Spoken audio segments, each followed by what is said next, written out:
Are you guys ready for another stream? Hopefully everything's working because I just set this up on a new computer. Yeah. Hey! So the transition didn't work. So that's something. There's not much I can do about the transition at the moment. There's also an issue when we started the stream because we had two streams going at the same time. This stream, which I had pre-set up, and then it relaunched the podcast stream. So yeah, we had some quirks to sort out with the streaming setup with the new computer. But you know what? We're here, and we're having a great time. We already got a couple super chats coming in.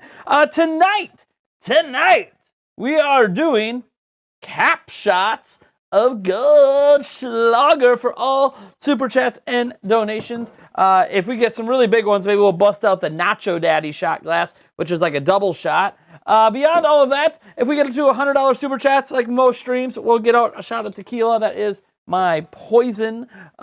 It does not sit well with me, but that is all right. I want to say hi to everyone. I hope you're having a lovely evening. I'm sorry for the blue background and the blue sweatshirt. It's just what I'm wearing today. It is what it is. I hope you guys are having an awesome time. It is Friday night. So I'm going to try to shout out everyone I can who is here. We got 80 plus people watching.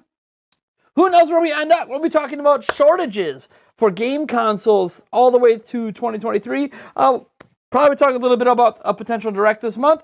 And obviously the fact that there might be even more platforms coming to Nintendo Switch beyond Game Boy and Game Boy Color. And it's going to be happening in the next 6 months. And it might not just be Nintendo platforms. I'm hearing a little chili dog action potentially coming our way to a Switch near you. Now, before we get into any of that, we gotta say hi to everyone who's here. So welcome Junior 2K to the stream. I greatly appreciate you being here. Natsu, one of the members of the board of directors of Nintendo Prime. Thank you so much for being here. We got Thaddeus Gangster here, Turtle God as well. Reseat Games is here. Storm X Quick is here. Scrolling on down, we got Brian Balusek. I hopefully I pronounced that right. Jonathan Evans is here. Let's see, we got another member of the board of directors of Nintendo Prime, and Logan LeBlanc. Welcome, man. Let's see here. We got Jewel Pod Daddy is here. One of our mods is here in Sweet Life of Dio Brando. We got Link S Link 292 here. We got Birdman here as well. Welcome, Birdman. Another one of our mods. Let's see here. We got scrolling on down that list. Stream Elements, which isn't supposed to be here, but is here for now. I have to kick them out. We got Squirrel Mario 247 here. We have another member of the board of directors of Nintendo Prime in Goofball Gamer. We got Jean-Pierre Hernandez. We got Mamaya Malvada is here. Aiden De Suaza. Christopher Lockhart. Timothy Lay. Hades is here. Edgy username. Let's see here. Seguin the Pikachu fan is here. Scrolling on down that list. Caden Pearson. Let's see here. Scrolling down.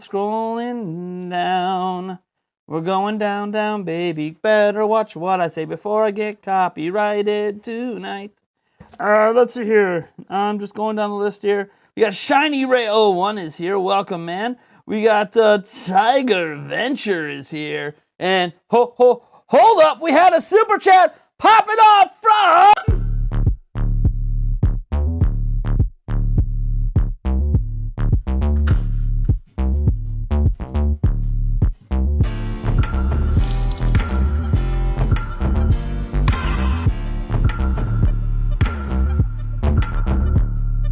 Logan LeBlanc with the $2. Logan LeBlanc with the $2.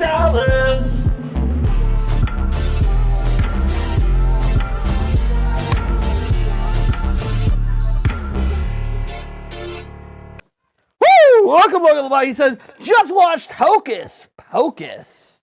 Now Nintendo Prime time. Dude, no Hocus Pocus is no joke, man. That movie is legit. So thank you so much for that. Let me get a cap shot off in here. We also had another one pop off in a moment. We will get to it, but let me get the old cap shot in for the Goldschlager Whoa! As always, if you are doing shots or drinks with me tonight, I know some people grab their beers. It's Friday night. I don't have any beers, so this is why we're doing little cap shots instead. But hey, if you are drinking with me tonight, please drink responsibly. And obviously, please be of age in your respective country, because there is different age requirements in different countries. In my country, it is 21. I am from the United States, from the Midwest in the United States. So cheers. Thank you so much, Logan. But we ain't putting it away yet, because...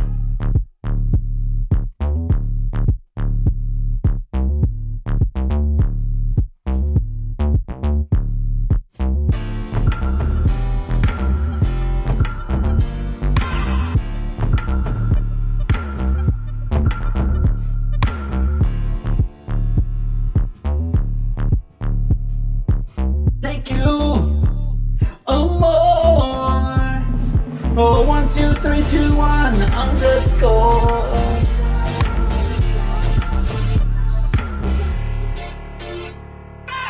Woo! Thank you so much, Amar, for the $5. He says, I hate allergies with a passion. Ifs and I am getting the OLED, the case, the Dread launch day one. I can't wait. I can't wait either, man. I've got that white OLED on lockdown for myself, and we're giving away a Nintendo Switch OLED to one of you folks as well. We're giving away the white one. All you gotta do is be subscribed to the channel. Hopefully this weekend I will have the stream set up that we're gonna announce the winner in the first week of October. But let's go, baby. All right. Let's see. Finish welcoming people to this. We got Tiger Adventurer here. And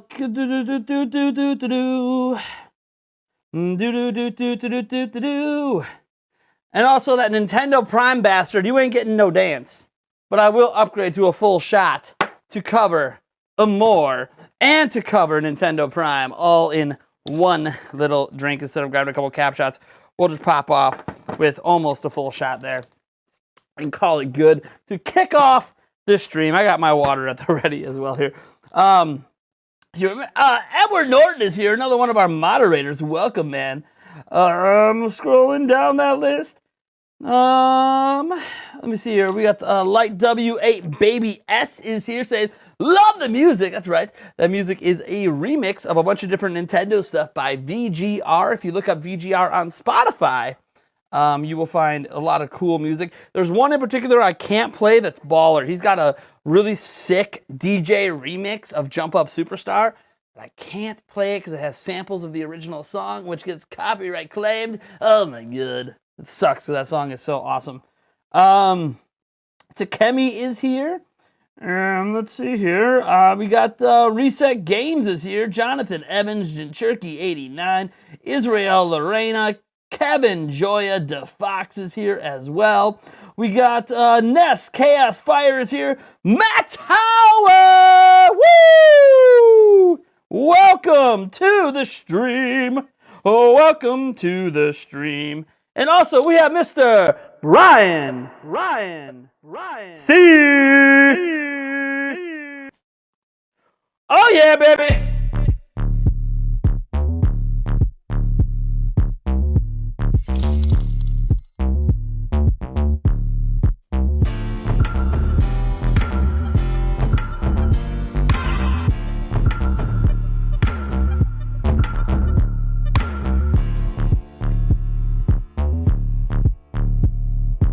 Thank you, Brian C.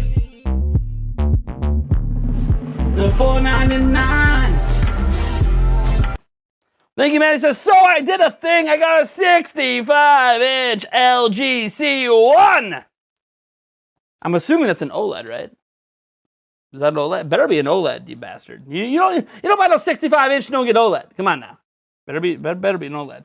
I think the C1 is an OLED, but I don't actually remember off the top of my head. I hope you're doing amazing tonight. Well, I'm about to be doing pretty lit tonight.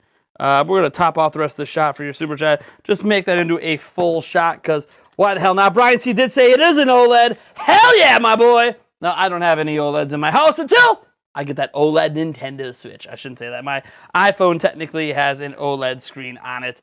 But I mean, technically the biggest OLED screen I'm going to have is that 7-inch. That's what she said. Actually, it's a little bit longer than 7 inches. Anyways, we're having a good time here. We have another member of the board of directors of Nintendo Prime is here. Donna Savoy! Oh, yeah, Donna, welcome. Another member of the board of directors of Nintendo Prime is here. Oh, we just spilled water all over this shit. We're just getting things started, and I'm already destroying technology. It's okay. This laptop actually has a spill-proof keyboard, so the water actually could, like, pour right out of it. But, you know, it is what it is. I'm just excited tonight. I'm hyped. I got a lot of energy. We haven't done a legit Nintendo Prime Live in a little while now, right? It's been a little while. So I'm pretty excited to be here, if you can't tell. We did do a podcast on Wednesday, which had some issues, and then we ordered some microphones, some new mics. I paid for next day air saver shipping by UPS. And you know how they shipped it? UPS ground. And now it won't even be here in time for next week's podcast. I've been emailing them all day. I sent them proof on the receipt, sent them proof on my order, sent them proof from their website. And I'm like, hey, I literally paid this whole coming next Thursday thing. Ain't gonna work. You call UPS, you cancel, you resend me what I ordered, and you overnight ship it on you. Because you guys messed up my shipping. They were supposed to be here today. So that's really going to affect the podcast quality next week. But we do the best we can around here. All right. We got anyone else I didn't miss? We got Shadow Price 79 is here too. I think I said hi to Doc Forever, maybe. We got Links 292 is here as well. I think I said hi to everyone. Thaddeus Gangster says, question, what do I expect and what date? You're asking me, what do I expect and what dates are there? I don't have a date. All the speculation obviously seems to be next week, but that's going to be the case every single week. I know we got the maintenance update and all that coming for the Monolith Soft website next week, but then this Sony has their thing next week. Is Nintendo going to run the same week as Sony? Does Nintendo even give a shit? Probably not, but so it could be next week, could be the week after. No one really knows. We just know that traditionally there's a Direct pretty much every September. And even last year when we didn't have a Nintendo Direct, we had a partner showcase Direct in September. Oh, and by the way, in case you just thought, oh yeah, those things don't count as directs, the Super Mario 35th anniversary blowout was in September. So we didn't get a big direct, but we got a big Nintendo event in a year when we weren't even getting directs. But before all that, it had been like 8 straight years of directs in September. So it's a pretty safe bet we're getting a direct this month. Doesn't take a rocket scientist to give all the leakers, I predict a direct this month. There's going to be a direct. My sources say there's going to be a direct.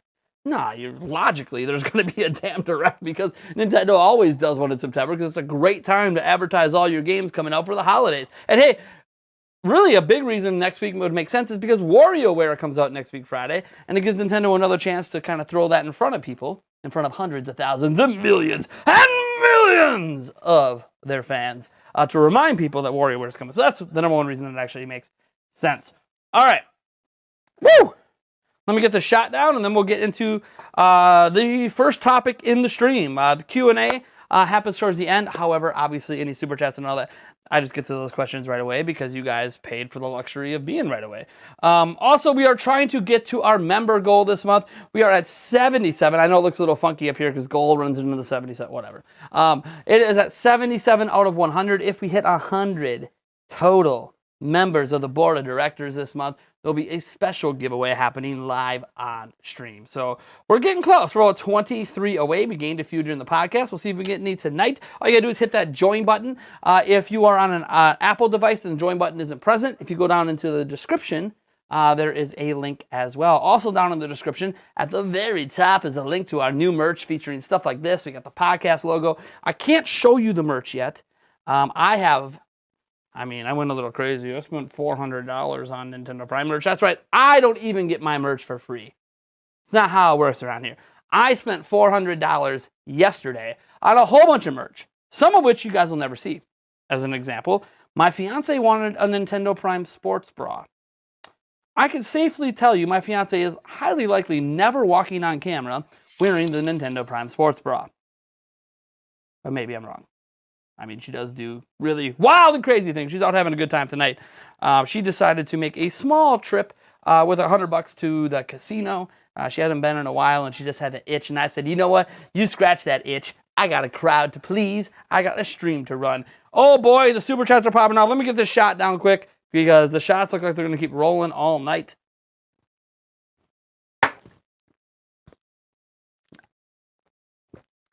All right.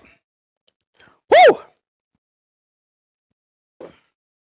All right, we had a couple of super chats coming in, so you know what time it is.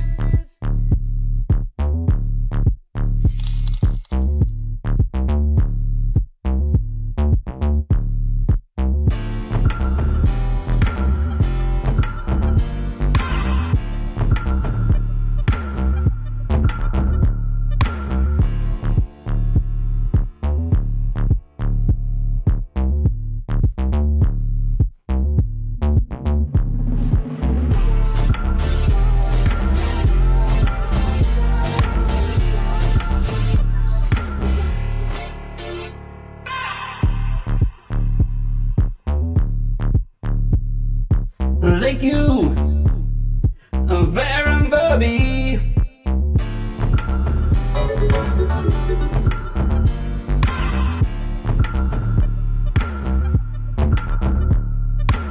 Baron Bubby. $4.99.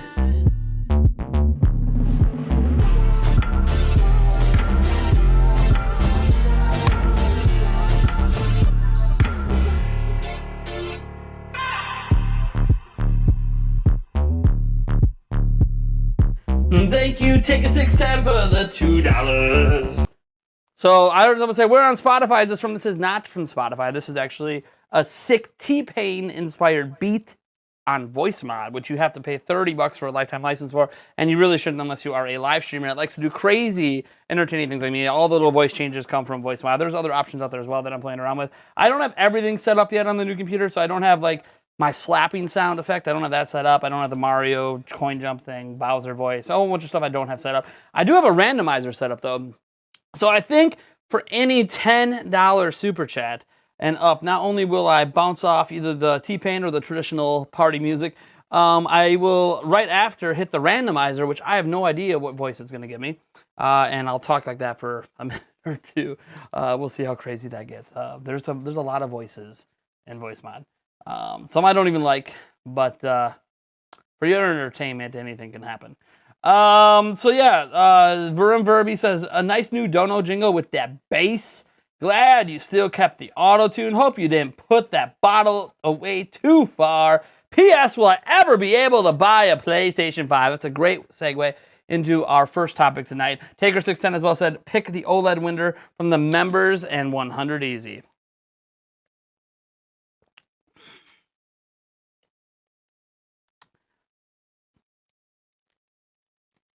Let's just say, if we hit 100 members this month, there will be an additional giveaway for the members that might just have an MSRP of $349.99.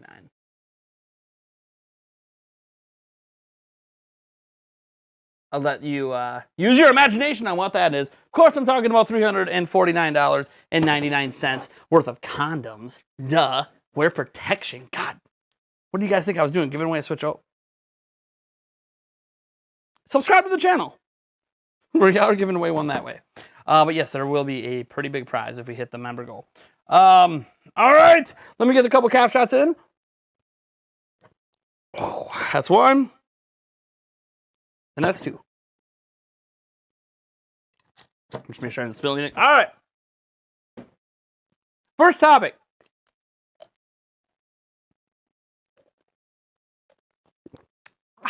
All right, first topic.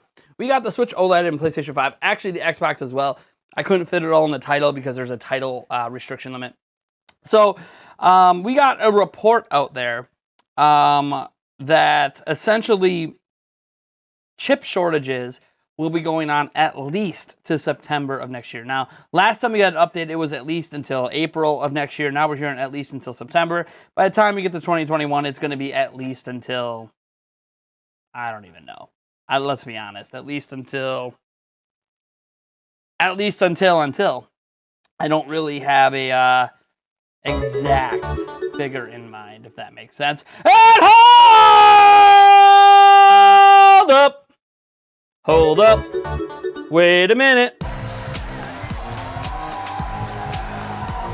Think I forgot about this? Oh no, baby!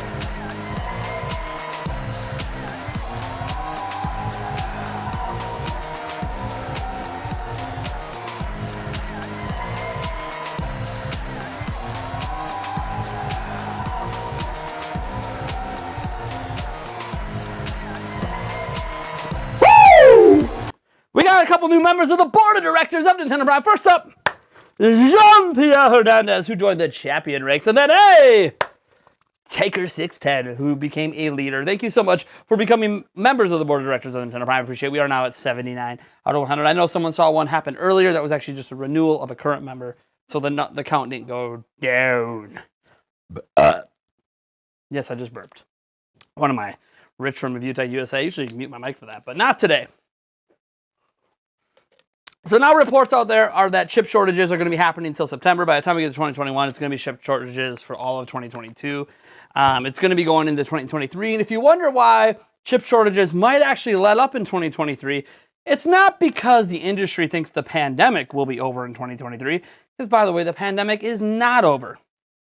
It's not. Some states are back in lockdown in the U.S. A lot of places are back to requiring masks. They're saying that we need a third booster shot, which you can't get till 9 months after the second shot. We're still trying to get everything approved for children. There's other countries that are just so short on vaccinations, it's like the vaccine doesn't even exist, and they're just having a whole bunch of issues. Let's just say we're not out of the woods with the pandemic. And I don't think we're going to be out of the woods with the pandemic for a long time. And the reasoning is it's a COVID virus. I don't know. I don't want to get too much into debating about COVID viruses, but guess what? The flu is a COVID virus, in case you didn't know. So is the common cold.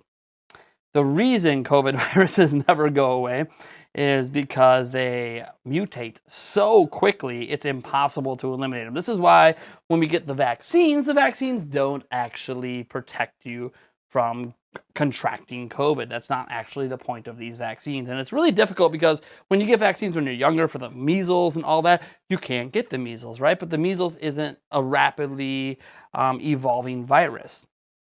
Unlike COVID, which rapidly evolves, Delta variant, there's a billion variants out there at this point. That's just the way it's going to be. It's never going to go away. It's always going to be part of our life, just like the flu, just like the common cold. But that doesn't mean you shouldn't get the vaccine. I fully support getting the vaccine. If you choose not to get the vaccine, I will try not to pass judgment on you. Just know that you are just hurting yourself because you are opening up yourself to further harm. The point of getting the vaccine isn't to prevent yourself from getting COVID. That is a mischaracterization of what the vaccine is. The vaccine is just to protect yourself from getting the worst symptoms of COVID, which cause hospitalization and cause you to need ventilators and potentially die. As of this moment, there hasn't been a single case in the U.S. of a vaccinated person dying from COVID. That's why you get vaccinated, so you don't die. That's it. You can talk about protecting others and community, herd immunity. That's not even a thing because you can't be immune to this. It literally mutates too fast. You just want to be able to live through it. And that's the point of the vaccine. Now, setting that aside, because I know it's a controversial point, and I probably lost a whole bunch of subscribers, the chip shortage is directly related to that, obviously, because all the chip shortages happened because of the pandemic, and obviously demand rising and rising. And everyone kind of figured by 2022 demand would calm down because we're supposed to be out of the pandemic. But we're not. And we're probably not going to be out of it next year either. I don't know when we're going to be out of it. So, while some of reality is back to normal, sporting events, some places, allowing crowds to exist and all that, some places not, kind of depends on where you live. Reality is that we're not back to normal. I still see mask signs, we still see hospitalizations at all-time high, and thus we see people working from home still a lot more now. And it's possible that people are always going to be working from home a lot more than they were in the past, just because some industries have realized a majority of the work can be done from home. We don't need to be in an office. Some industries, like the video game industry, benefits from all the creative minds behind it actually being in the same building because it's much easier to communicate and bug solve and share ideas and all of that.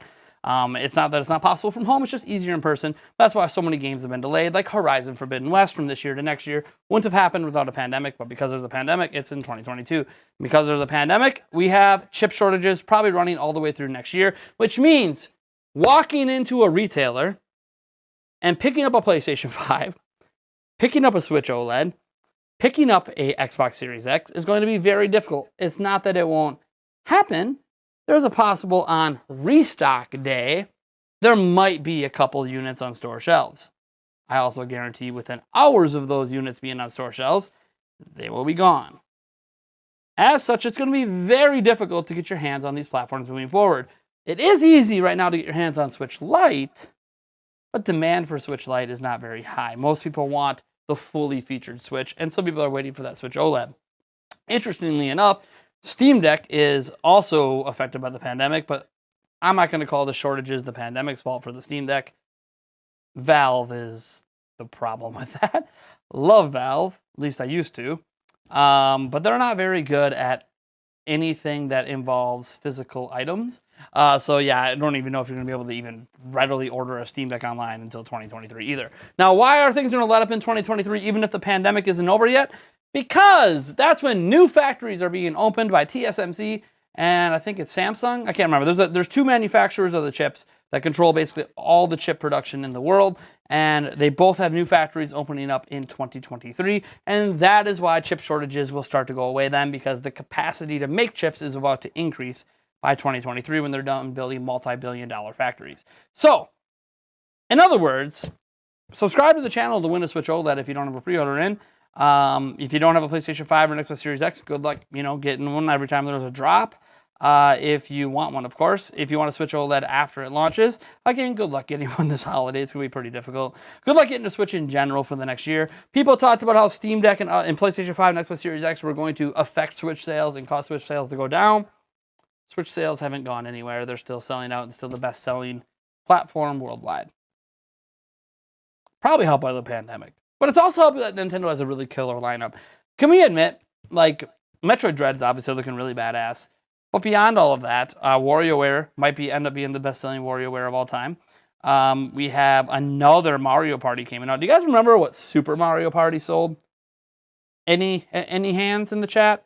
How much does Super Mario Party sold? I don't have it in front of me, but I have a rough idea. Oh, wait, it sold over 15 million units. The best-selling Mario Party of all time. Yeah, do you think that Mario Party game coming out this year is kind of a big deal for Nintendo? Yeah, it's potentially a top 10 selling game of all time on Switch before it's even come out. That's insane. We haven't even gotten to the point of Mario Kart 9 coming up, Breath of the Wild 2, a new Mario Core mainline game. There's so much to come. We got Splatoon 3 next year.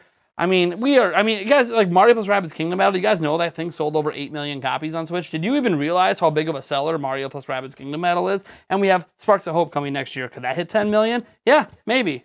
Oh, by the way, there's Pokemon Remakes coming out this year. Those are easy 10 million sellers. And oh, by the way, Legends Arceus next year.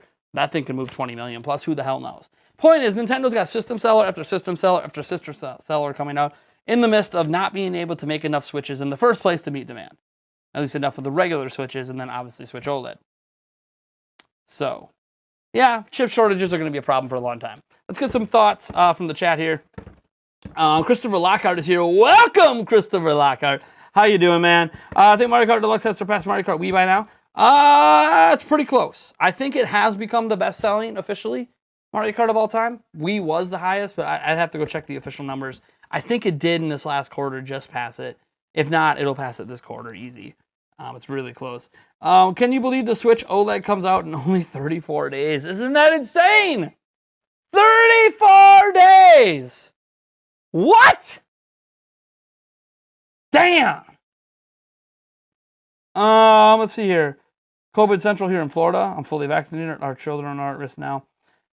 It's still not a massive risk to children.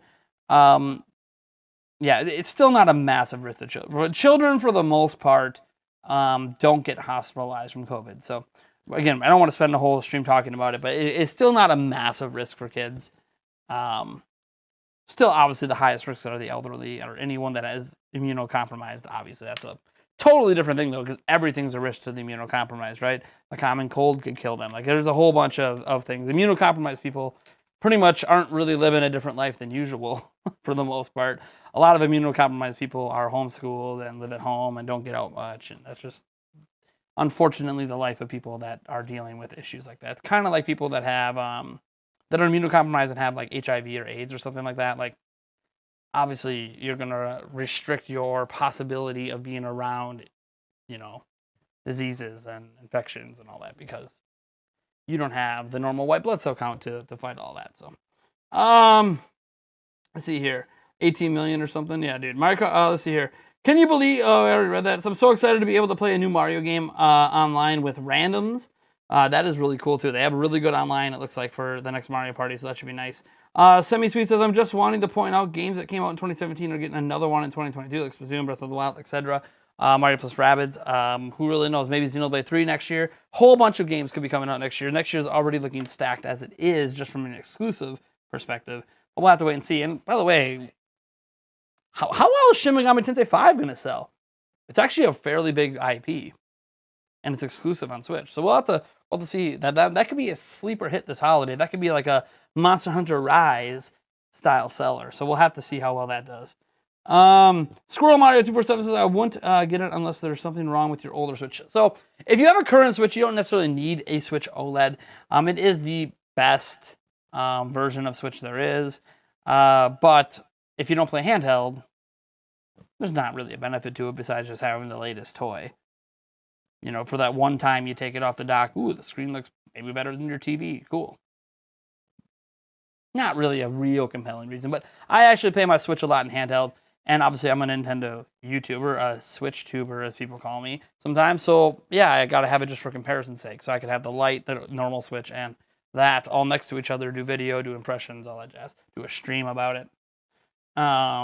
There's no point in me like direct streaming the Switch. It's gonna look the same. It's not more powerful, so like I can't show you better frame rates or anything like that. You think we're getting 35th anniversary for Zelda? Yeah. It's called the Game & Watch. That's it. Skyward Sword HD was not part of the anniversary celebration. It's only the Game & Watch. AJ Onoma was very clear about that during E3. Game & Watch is it. That's the only official item that supports the 35th anniversary of Zelda. They're doing nothing else. I assume the pandemic is probably why. A lot of the Mario anniversary stuff was happening before the pandemic. With the pandemic fully in lock last year, they obviously didn't get anything done for the 35th anniversary of Zelda or the 40th anniversary of Donkey Kong.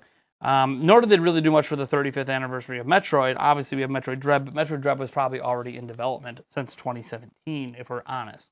Once Return to Samus came out, they probably started work on Metroid Dread like right away. All right. Nintendo was lazy before the pandemic. I don't like that we're lazy. 2019, I think people forget how 2019 ended and how 2020 started. Fire Emblem Three Houses, anyone? Link's Awakening? Astral Chain? Daemon X Machina? Animal Crossing to kick off 2020. Nintendo had a huge second half of 2019, and they kicked off 2020 with the second best-selling game on the Switch all time. It's just the pandemic hit then. So, how can we call them lazy? They just, as the pandemic hit, came off releasing a bunch of bangers. So I think that's, a mischaracterization of how Nintendo has been handling the Switch. All right. Next up, obviously, there is potentially a Nintendo Direct. I don't really have much to say about it other than mentioning it's probably coming. They're going to advertise most of the rest of the games for this year, if not all of them. Maybe they skip Big Brain Academy, or maybe they don't. Maybe they will show that game off. The only game I think they might skip is maybe Metroid Dread, because they've been advertising Metroid Dread a lot, especially on social media, so maybe they think it doesn't need a mention. But we'll see. I expect them to mention Switch OLED's coming out. I expect them to mention, obviously, games coming out next year. I think they'll skip the Pokemon stuff and let the Pokemon Company advertise those games. But I do think they're going to talk about whatever game is slotted for March next year is going to be revealed at this Direct. I don't know. I mean, it could be a game that's already revealed. It could be Splatoon 3. Obviously, we have that faint hope it's Breath of the Wild 2. Or it could be a game that's not even announced yet. Maybe it's 2D Donkey Kong, side-scrolling Donkey Kong, or 3D Donkey Kong. Maybe it's Xenoblade 3. They're going to have some sort of exclusive game that's kind of a big deal come out in March. Could be a third-party game. Maybe Sparks of Hope's going to be a March release. We'll have to wait and see on that. Sadly, Gamescom came and went, and we didn't get any more gameplay for Sparks of Hope. That was unfortunate, since it was up for an award at the show. But they basically wasn't at the show. That's weird, right? Like, you're up for an award at a show that you're not even present at. Can someone explain that to me? You win an award at a show you're not even at. That would be like me winning like Best YouTuber of the Year award at a YouTube award show that I didn't even bother to pay attention to.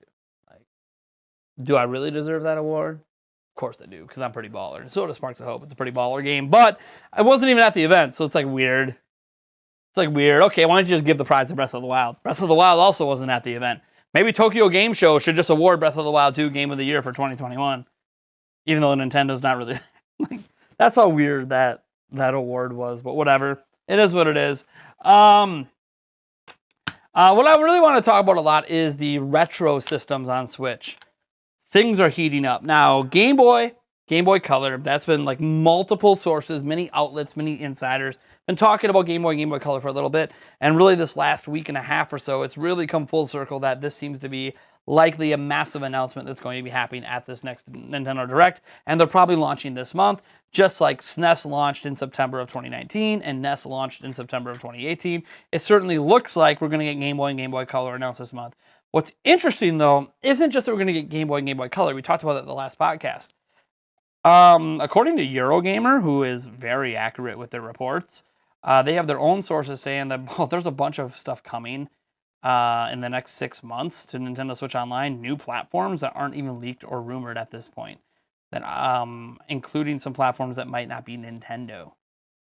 So sure, N64 is on the table, GameCube's on the table, Game Boy Advance is on the table. All these systems are on the table, and I assume one of those is probably coming, probably N64, maybe Game Boy Advance, if I had to guess as well. What's interesting is when they said it could be platforms that aren't also Nintendo platforms. Well, Sony's not going to put their stuff on there. You could see Atari, maybe. That's always a possibility. You could see some old school Atari, 2600 and stuff like that pop up. I would think it would be weird if it was the Philips CDI, although then we would have the Zelda CDI games and Hotel Mario and other stuff on Switch. Games that I think Nintendo would rather just pretend don't exist. So that's why I don't think Philips CDI is one. I think the interesting one is a lot of people are leaning towards Sega systems. So what if we get Genesis, Saturn, Dreamcast? Nintendo and Sega have been like this for years. They have an annual Olympic IP that comes out in Mario plus Sonic at the Olympic Games. They have a whole bunch of Sonic stuff coming out next year for the anniversary, including a brand new Sonic game, mainline Sonic game. Just had a Sonic game come back as well this week in Sonic Colors. I think we're going to hear that glorious Sega on Switch with Nintendo Switch Online very soon. Now, there's other platforms as well. So I mentioned TurboGrafx, could be Neo Geo. There's a whole bunch of other platforms that have existed outside of Sony, Microsoft, Nintendo, and Sega. But obviously, the bigger announcements would be something like Sega, who hasn't had anything come out since Dreamcast. Oh!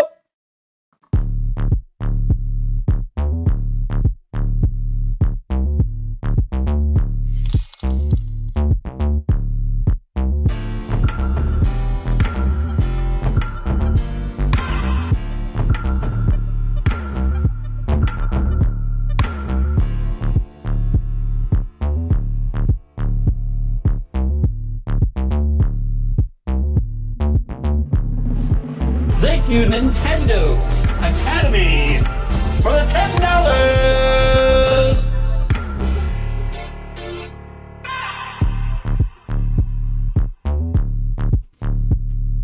Woo! That is a cap shot, but hey, not only is that a cap shot, oh baby, we got the voice randomizer. What are we going to get? Is it?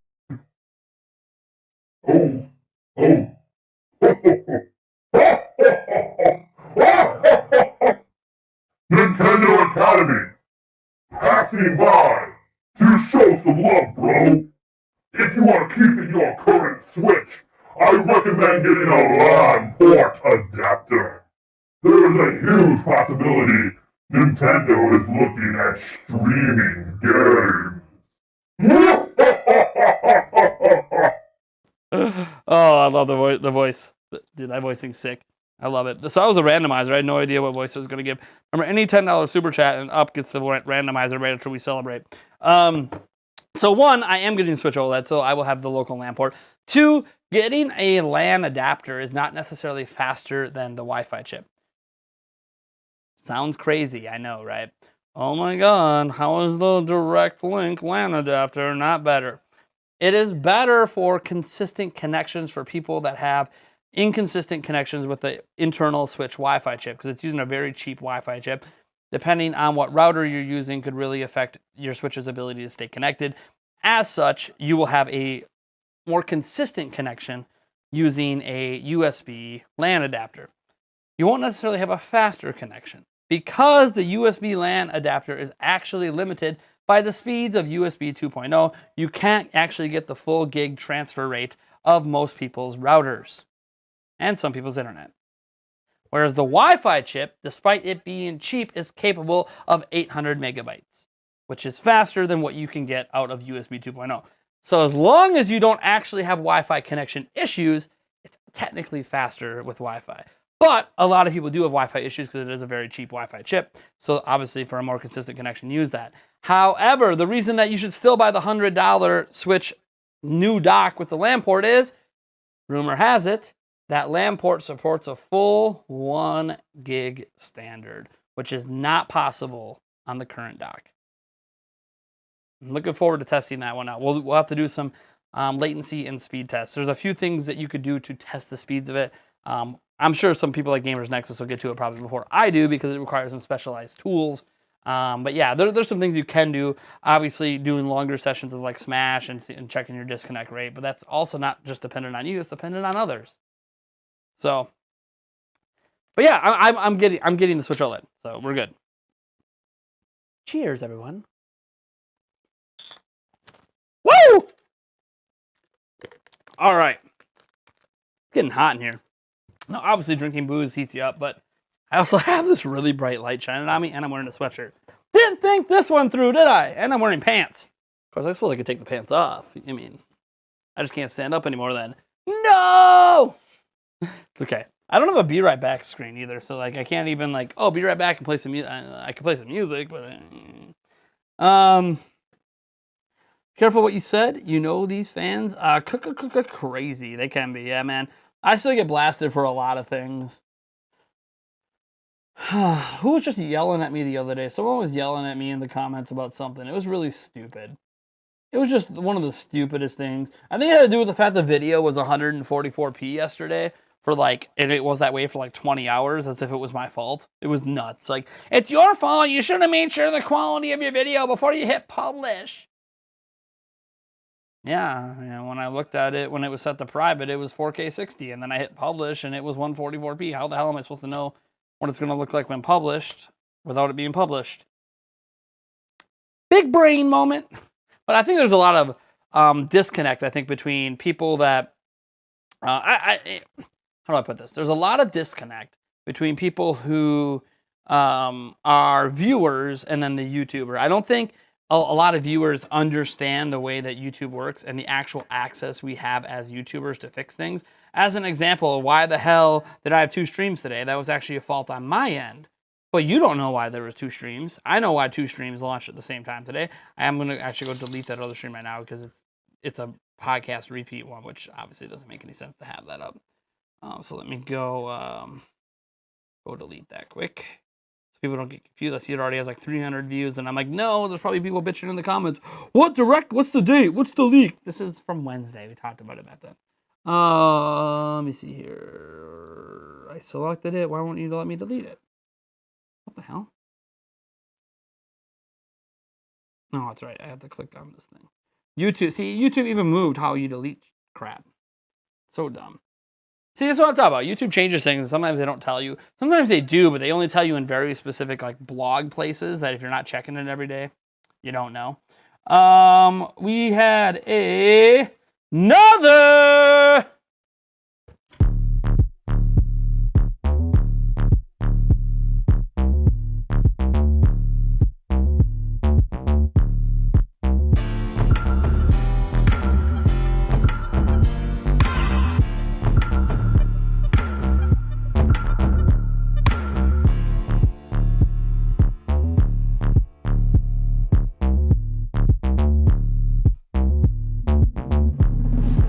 Thank you, Midnight Naomi, for the $10.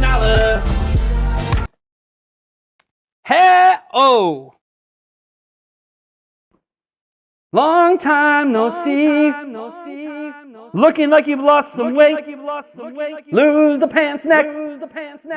I have lost some weight. Let's see what your random voice randomizer is for your $10 super chat. Hey. Did it even do anything? Maybe?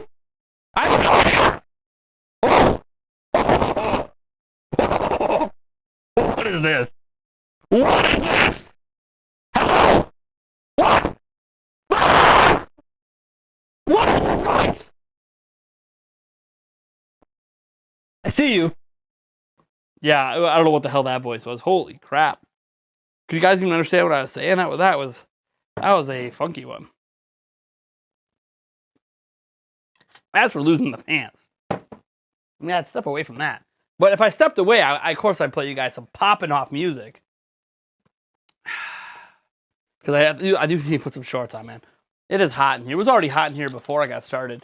And to cool me down, the window's open, but it's covered. So, anyways. That's a drive-through order box voice. Nice! I couldn't hear it very well on my end, so. The audio was clipping, that's what it was. Could have been the fan one. They have a fan voice option. You know, like when you talk through a fan from behind and you go like, like it could have been that one.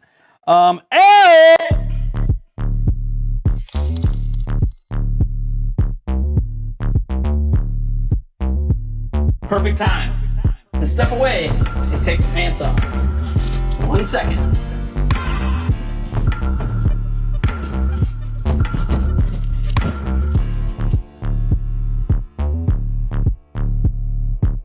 Oh, just wait. It's like a midstream costume change.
Thank you, Lindy, for the $2.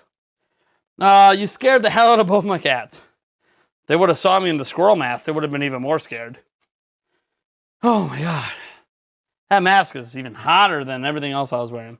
Feel much better now, though. Got a Breath of the Wild shirt on, get some shorts on, we're all good now.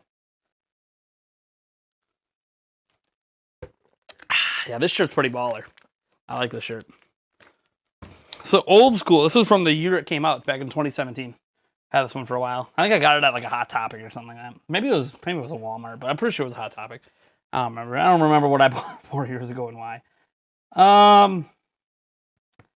MP got too excited over the rumors. He's having fun. We're having fun. What's the issue? What? And leave, weirdo. Huh? Mr. 100 Rupee says, brah. Brah. Hold up, brah. 1 second, brah. Hold up. Your live streams are too cringe. And WTF. This dance singing thing you do when you get donos is yikes. Ooh, ooh, ooh, ooh, ooh. Yeah.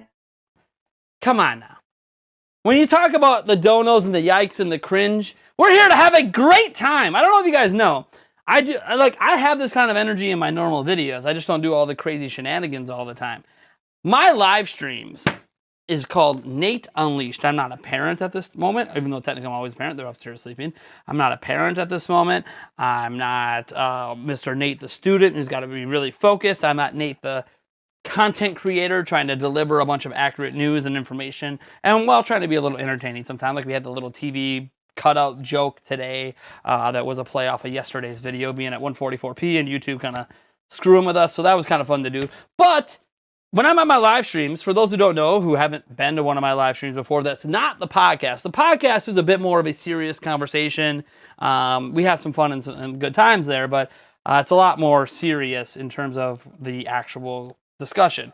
Live streams are more of a let loose. We kick back, we bust out the booze, we do some shots, we have a great time, we get the voice stuff going, we dance to donations, and we just have a jolly old time to remind yourself that just because I am in my mid-30s doesn't mean I need to act like I'm some, I don't even know, some fuddy-duddy. Some people prefer, by the way, super serious streamers. Nothing wrong with that. If you're someone who prefers the super serious nature of streamers, there's other people out there for you.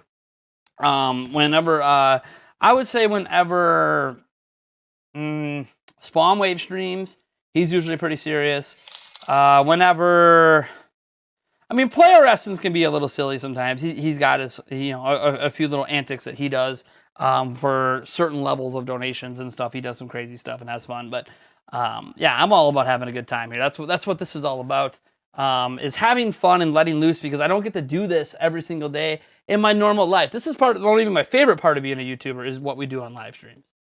It's awesome. It's a lot of fun. If you thought this is crazy, you guys must not have been at our E3 streams. Our final stream of the day for E3, it was a 17-hour-long live stream.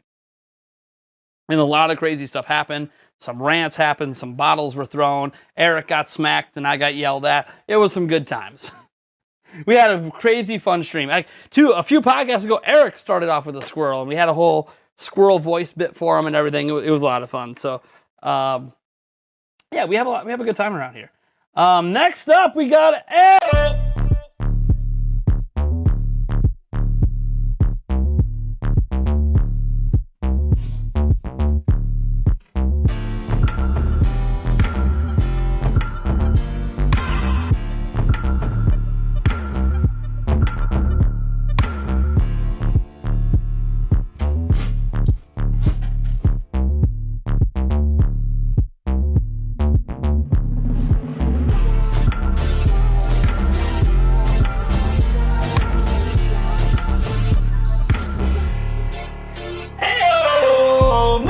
For real, 0316 with the $10. Woo! Let's see what your random voice is. Maybe Bueller. You want to sing Ferris Bueller now? Oh, hey! How's it going? Woo! Oh, yeah! Oh, yeah! What a weird voice. All right. We had a little randomizer there for a moment. I have no idea what voice that was. It's hard for me to hear because I don't have any headphones on for it. Your coverage of E3 was legendary. Thank you so much for that. Christopher Locker said your E3 streams are awesome. Yeah, we tried to be really entertaining because E3 themselves wasn't. But you guys know when you come to my streams, I'm usually entertaining. If you're someone that's not in the cringe, basically I put it this way. I view people who don't find cringe, which I find the word cringe to be really a negative thing. So I don't even like that word. People who don't like cringe, to me, don't like to have fun. Or their idea of fun is different. As an example, I enjoy reading a good book. I have a good time with it, right? I enjoy watching a really good show. I don't even have to laugh or anything. I enjoy just watching really good shows and really good storytelling. That's enjoyable. That can be entertaining. That can be fun.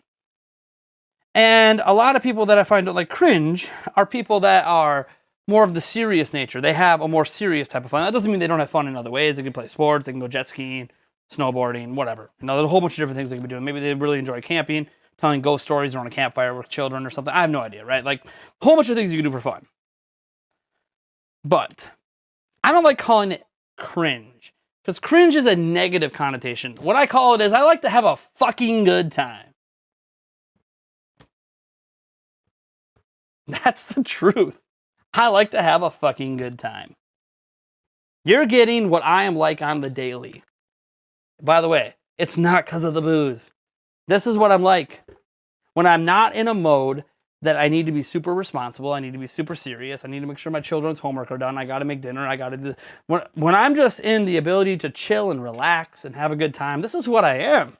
Just ask Yulia sometime when she comes on. She knows. That's why she fell in love with me. I ain't afraid of what people think of me. Think I'm cringe. Think I look like a fat dumbass. I don't give a fuck. And as someone said earlier, I am losing weight, which I am. I'm down 15 pounds.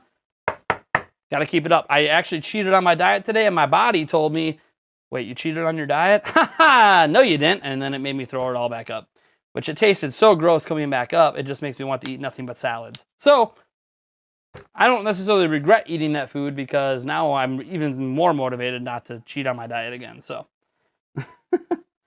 3PO voice, that's what it was. Okay, thank you guys for letting me know. I can't always hear the voice very well, because if I turn it up too loud, then it'll reverb back through the mic. Let me see here.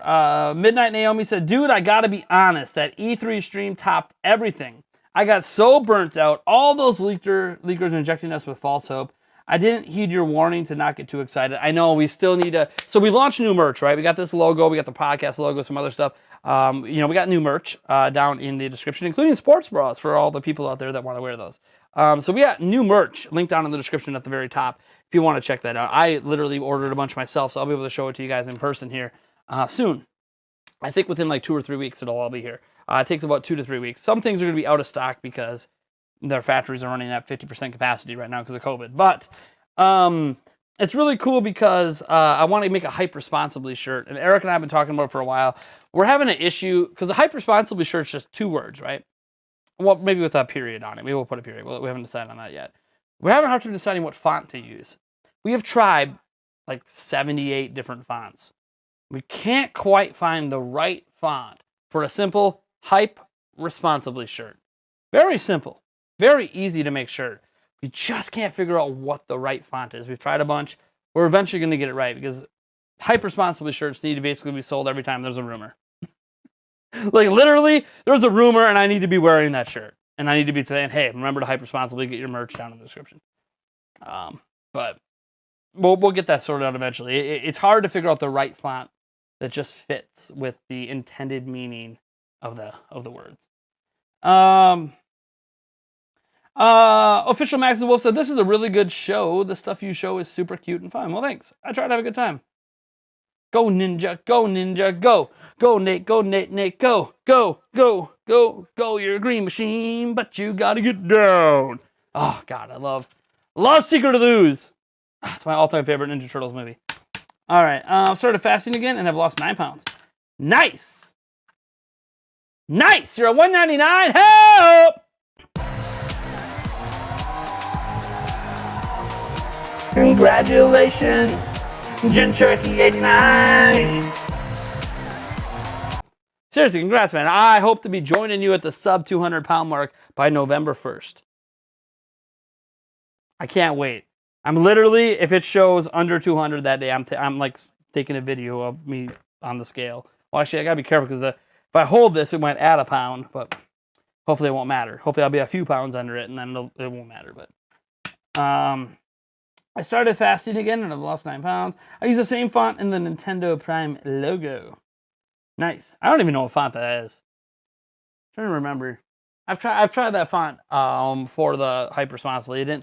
It didn't quite fit you know what, maybe I should try the Adult Swim font. What is that Adult Swim font? Let's see. Because they do stuff like that, like a Hypersponsibility kind of thing. Adult Swim font. It's just Helvetica. Really? I don't know if I've tried that. There is like a specific Adult Swim fonts, but it's just a form of Helvetica or Helvetica, however you pronounce it. Okay, I'll have to try that one out. I'm not sure if I might not have actually tried that one. I knew they were just using like a standard font. Maybe they've altered it slightly, but good evening from Canada. Oh, Canada. I don't actually know the rest of your song. You show that you can still have fun without getting completely wasted. Exactly. I know some people sometimes feel like I get completely wasted, and I'm not going to say I've never had some streams that have gone to, a little bit to the limits, especially back in 2018. 2018, there was a number of Splatoon 2 live streams on this channel where I think everyone's goal was to get me drunk and see what happens. It was a very strange time. Back in those days, we were getting like $300-400 a stream, and I think people just wanted to get me smashed because crazy things happened. Nothing that broke TOS, but it was just kind of like, okay, that's, yeah. I guess Splatoon 3 next year, so we'll see what happens with that.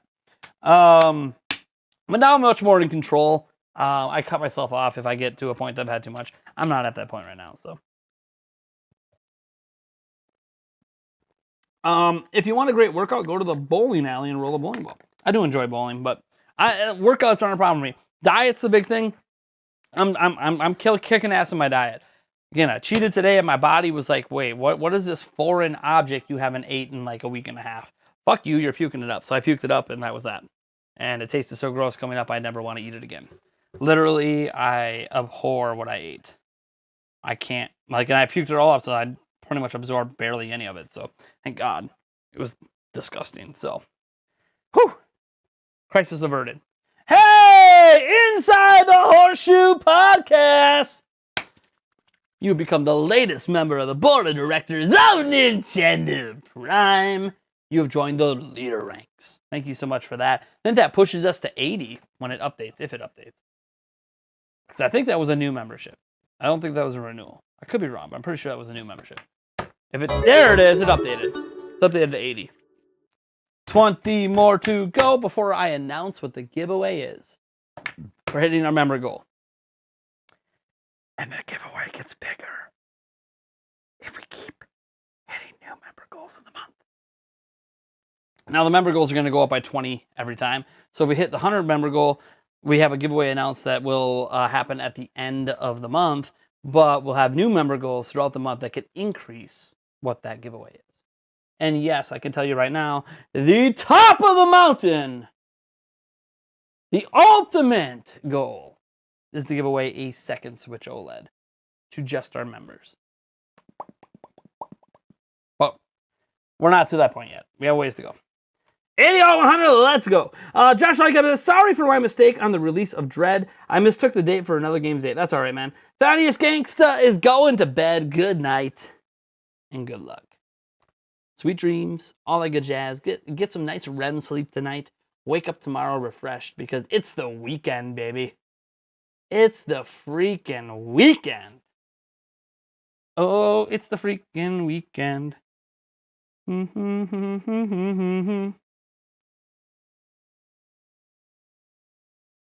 Sorry, I'm just checking my my little stats. Stats.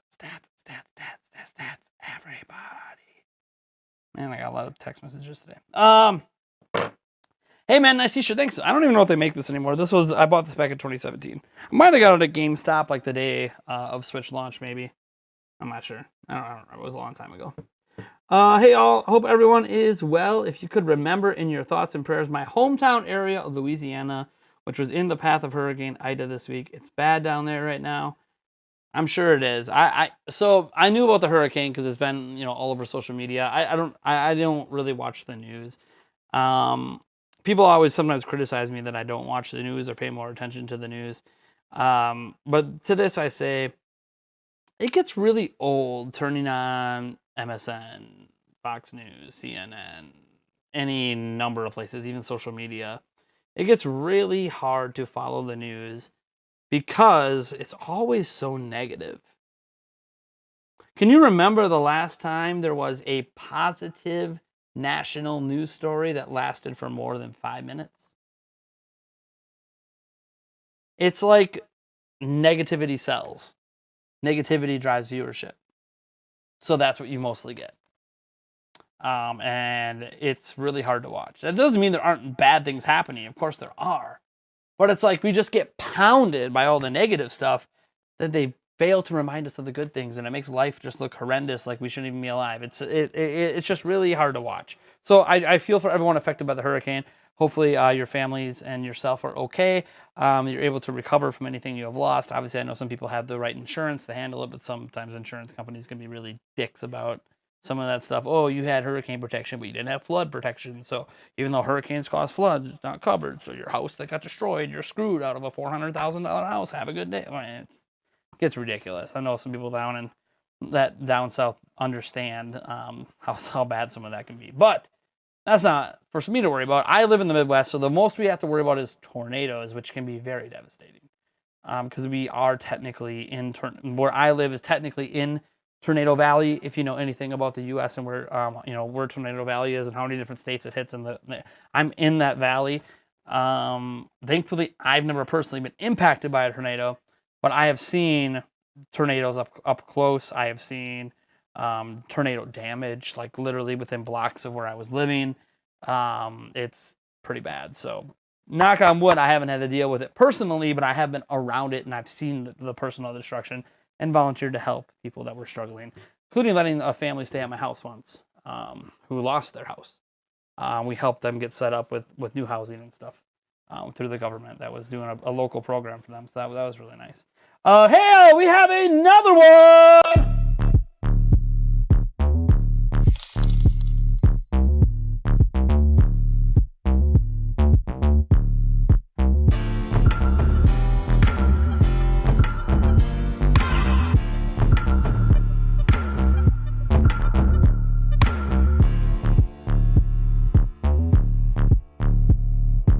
Thank you, Sammy Sweet, for $9.99. Let's hit the little voice thing.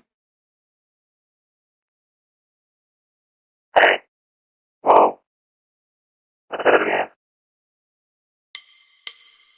Happy birthday to you. Happy birthday to you. Happy birthday, happy birthday, happy birthday to you. Happy birthday to you. Happy birthday to you. Happy birthday, happy. Oh! Hello? Alright. So I'm going to attempt to do that Pokemon song in this voice. I think in this voice I won't get copyright claims. So here we go. I want to be the very best, like no one ever was. To catch them is my real test. To train them is my cause. I will travel across the land, searching far and wide. Train Pokemon to understand the power that's inside. Pokemon, it's you and me. I know it's my destiny. Oh, you're my best friend in a world we must defend. Our courage will pull us through. You teach me and I'll teach you. Pokemon, you gotta catch 'em all. That's what you get. Just one verse out of me. Hopefully you enjoyed it. Hopefully you enjoy it. Dude, I love the Pokemon theme song. It gets copyright claimed like a bitch. So I'm really hoping that didn't get copyright claimed. If I would have did the auto-tune one, which changes up the medley as I sing, that would have, it wouldn't have fit with the whole Pokemon. But it wouldn't have got copyrighted. We'll see if I get claimed for that one or not. Quality content. I'm so glad this is what I put my money towards. Yeah. Pika, pika. Birdman laughing away. Oh. Nice request. I like that request. Thank you so much. It was fun. I love that Pokemon song. Sorry I couldn't play the music along with it because, again, copyright claims. All right, it's Q&A time, obviously, if you can't tell. If you guys have any questions for me, pop it off in the chat, at Nintendo Prime in the chat. You can obviously super chat and all that pops up to the top of the chat. Don't have to. I will note we are $30 away from busting out a tequila shot, or as I like to say, a tequila shot. And this is the Cock tequila. We still have some of this left from before E3. Yes, that is a cock on the tequila bottle. I just like saying the word cock. I wonder if it's Carlos from Review Tech USA.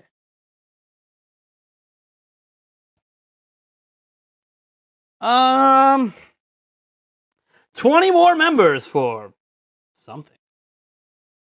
And that something might get better and better and better as the month goes. Let's see. Depends on how quickly we hit the extra 20 members. By the way, all you guys that support obviously help support the channel, obviously supports the giveaways we do and all that. Pretty much all the money from the memberships just gets put right back into the giveaways. If you wonder how we're able to give away a Switch OLED, that's because of all the memberships we had in the month of June because of E3. So really the membership money just goes literally right back into the channel to all of you guys. So I really appreciate that support. I don't know what merch sale money is going to go towards yet. It might also go towards giveaways. I have to sell merch first. So someone supposedly today bought a hoodie, bought a Nintendo Prime Podcast hoodie. But I don't see, they don't update the sales for that till next week, so I'm not even sure. But hey, I like it. That's another way to support the channel, though, is obviously the super chats and all that as well help just support what we do in general. And let's go with the classic!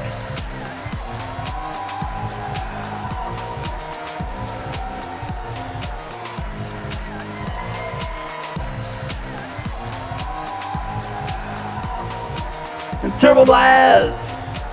Thanks for the $5.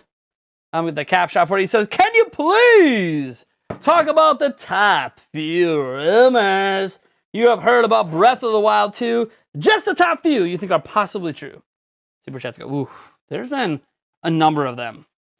The thing about Breath of the Wild rumors, Game Over Jesse knows more about them than me. But I'll say this, and I've been covering Zelda rumors, God. See, I started a Zelda fan site when I was 12, so I guess since I was 12. So what is that? 23 years? I can math over here. So yeah, 23 years I've been covering Zelda rumors. What I will say about Zelda rumors is they're almost always false. It's actually kind of cool because one of the few rumors that wasn't false was actually started by my website at the time, Zelda Informer. And that's because it really wasn't a rumor. We got the information from a Nintendo employee on the E3 show floor who wasn't supposed to share that, and that was the Skyward Sword storyline of Groose, Zelda, and Link, and the whole high school drama that involves all of that. We got a whole bunch of exact details that were not unveiled at E3, and we got that from a Nintendo employee on the E3 show floor. So we had to break that story, and everyone's like, oh, it's fake, that's such bullshit. Story elements never leaked from Zelda. Hi. Yeah, that was us. We got that all right. It was literally 100% verified when we got our review copy of the game. So, yeah, that was a fun one. I had a lot of fun with that one. But yeah, a lot of Zelda rumors and stuff are all fake. There really isn't too many of them that are true. Sometimes you get some, like, we're gonna get a trailer this day, we're gonna get a direct this day, we're gonna get a Zelda tweet this day. Sometimes some of that stuff is accurate because it doesn't contain a lot of exact information. The thing about a game like Breath of the Wild 2, Link's Awakening actually had a few leaks. The Link's Awakening remake on Switch. The reason Breath of the Wild 2 leaks are so difficult is because it's such an important game for Nintendo, kind of like Splatoon 3. Their most important games pretty much don't get leaked. Nintendo is so careful about it. Like, as an example, today, an interview went up at Nintendo Academy. Shout out to Nintendo Academy. He actually, I think, threw a $10 super chat at me earlier, but he put up an interview today with the voice actress for Princess Peach. Also Toad and Toadette. I think one other character as well she talked about that she voices for all the Mario stuff. And she confirmed that there's a new Mario game in the works. But you can't really say what it is. Now, oh my god, rumor, new Mario game is coming. Like, of course there's a new Mario game in the works. Like, are we that idiotic to think, oh, they made Odyssey and they weren't planning to make another Mario game after that? Like, of course there's a new Mario game in the works. So it's not really like a breaking story, but that's the kind of rumors you get. Like, oh yeah, there's a new Zelda game in the works. I mean, well, no shit. So like my top favorite Breath of the Wild 2 rumors, none of them are real. So there's theories. I prefer to focus on theories because honestly, Zelda fan theories about future games are more accurate than supposed leaks and rumors about future games. Which, since they're fake, they're also kind of sort of Zelda fan theories, but they're like being passed off as not being theories, which means they don't really have a lot of supporting evidence, which means it's just kind of shit thrown at a wall and seeing what sticks, versus fan theories that we all know could be fake. We don't attribute them to being real until the game comes out or new information comes out and confirms whether or not said rumor was real. As an example, there was a lot of credence put with the Link is Dead rumor, right? The Link is Dead Majora's Mask theory, one of the most popular Zelda theories of all time, one that was actually founded by my website, not MatPat. MatPat actually did it 5 years after my website did it. Literally everything he talked about in that video was straight from our article, like he copied it. That's neither here nor there. Point is that theory is wrong. It's dead wrong. Eiji Anomu literally debunked it, and he was the one who led the development of that game. So it's not real. Link is not dead. He's not going through the 5 stages of grief. And he said he has a problem with fans focusing on those 5 stages because he does admit there's some emotions involved in those areas that can invoke the 5 stages. But he says if you're so focused on those 5 stages, you're actually missing some of the grander messaging in the game. So he actually doesn't like that theory because that theory kind of delegitimizes what they tried to do with the game. So that theory is completely fake. Link is not dead in Majora's Mask. So yeah, like I can't even tell you what my favorite leaks and rumors are for Breath of the Wild 2 because I don't think any of them are real. So, and that's just based on my 23 years experience covering the franchise very closely. At one point I was doing it for a living, believe it or not. There was a 5-year period where I was editor-in-chief of Zelda Informer that I made a livable wage. It was kind of cool. I was under contract and everything. I got paid a decent amount of money, and I got to cover Zelda for a living. Those are probably some of my most fun days of my work career.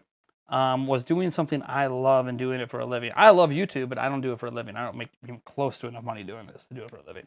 But I did, and so I made way more money working at Zelda Informer than I ever did being a YouTuber. But YouTube's a lot more fun, right? All right. Woo! Ah! My hands are getting sticky. All right. Whoa. Oh, that's the power cord for the laptop. I mean, I don't want to break that. Those things are expensive.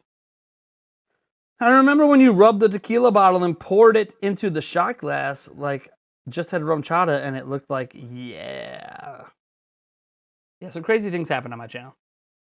Mario Generations. All right, let's get some a little moist towelette action over here.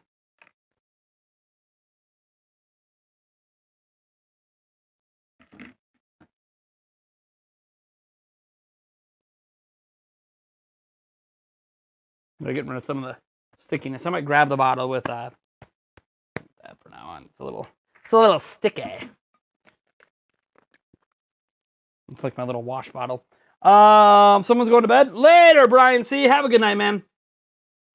It uses the M rating very well. Pixel Mario all the way to 3D Mario's. There's a 3D model of Pixel Mario, so it'll be interesting.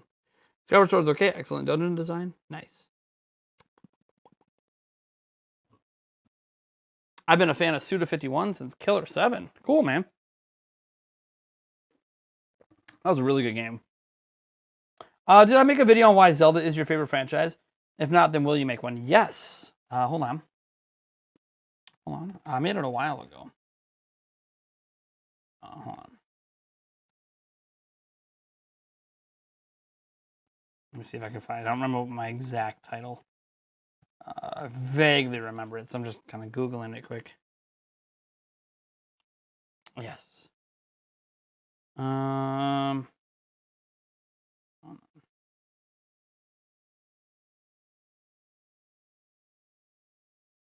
Here it is. This was 4 years ago. This is right as the channel became Nintendo Prime. Well, I will link it in the chat. I did a whole video 4 years ago about why Zelda means so much to me. 11 plus minutes. So go watch that. I'm sure the audio on it is dog shit and everything, but we got pretty good views. I mean, 11,000 views, you know. Or, I'm sorry, 30,000 views way back then. I mean, did pretty good. I had Zelda. I was still working at Zelda for back then, so I could push traffic to it. Zelda's my favorite. It's the music. Ocarina of Time, baby. Nice. But yeah, I did a video on that 4 years ago. So I think that was even before Breath of the Wild came out. So Josh Likeup says, have you played the Ultra Age demo? No. I don't even know what Ultra Age is. To be honest. Ultra Age. Oh yeah, that trailer came out a couple weeks ago. That trailer looks sick. I saw that trailer, but I don't know if I don't think I ever actually made a video about it. But yeah, I don't know much about the game beyond the trailer that came out 2 weeks ago. Looks really cool though.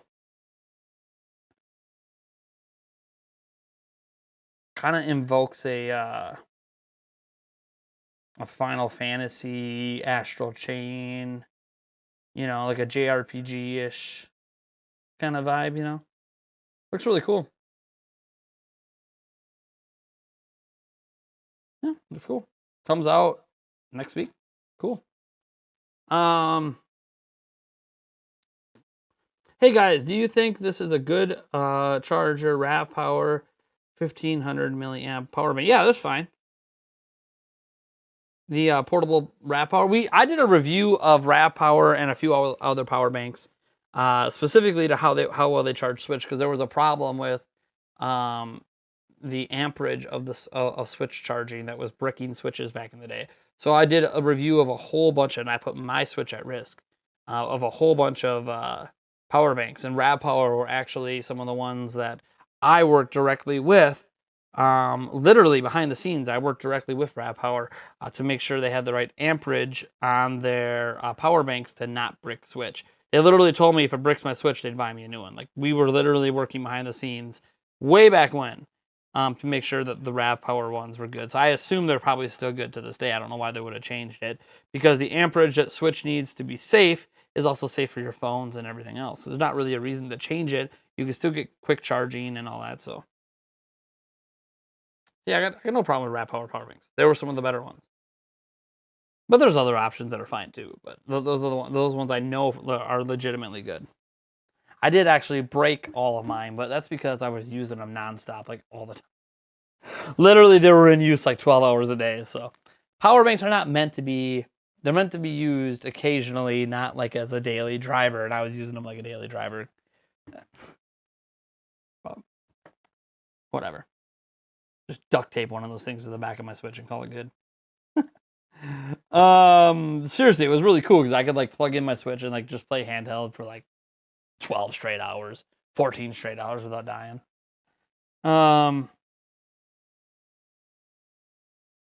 It's rare to find third-party Nintendo accessories that are actually good. Do I have one over here? Let's see. No, I do not have one over here. So, I mean, there are third-party accessories that are fine. The Power A wireless controllers are pretty good. That $100 controller is actually really good, too. Again, though, it's obviously missing a key feature of no rumble. But there are third-party accessories that are good. There's also a lot that are really bad. There's a pair of Joy-Con that I use a lot. They're a third-party that I like. Now, they're not going to be for everyone because they can be annoying sometimes. If you're someone who takes your Joy-Con off all the time, they do have like a syncing thing where you can't sync them unless you first slide them on the Switch and then take them off. So that can be a little annoying when you're sharing Joy-Cons with your kids and stuff like that. But they work great when you just leave them on the side of the Switch like I usually do.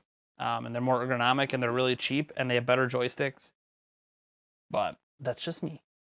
Not everyone's going to prefer that. Some people are going to just prefer the OG Nintendo. I don't even know what we call them. I mean, they're Joy-Con, but I mean, Drift-Con, right? Just call them the OG Nintendo Drift-Con. No, they're not the Split Pad Pros. The Split Pad Pros are fine. They're a little pricey, but they're fine. I've used them by Hori. They're decent. They're just a little too big for me. They make the Switch too big. The Satisfy grip, by the way, is really good if you just want to stick with the normal Joy-Con. Satisfy grip is probably one of the better grips out there. I doubt Nintendo would be interested in Tamagotchi Life since the Miitopia game kind of fills that gap.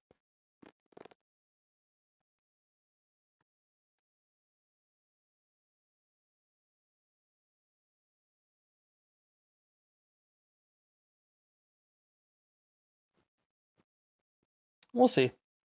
Nintendo every now and then, like we got that Brain Age, or not Brain, Big Brain Academy game. Sorry, Brain Age is a different IP. All kind of similarly related. But yeah, Big Brain Academy that comes out. Like, you never know when Nintendo's going to bring back some of their oddball, casual IPs. You just never know. Hey, just got here. What are we talking about? Anything you want. The floor is open, and we are now $25 officially away from tequila.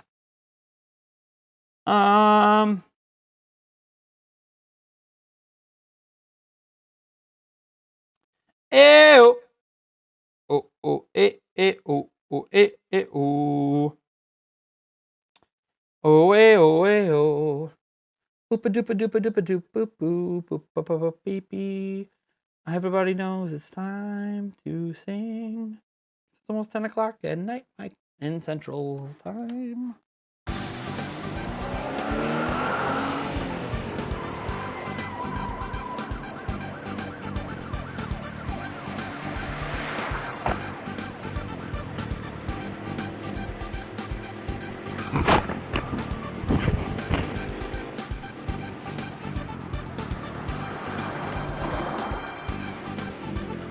You're never gonna catch me, copper!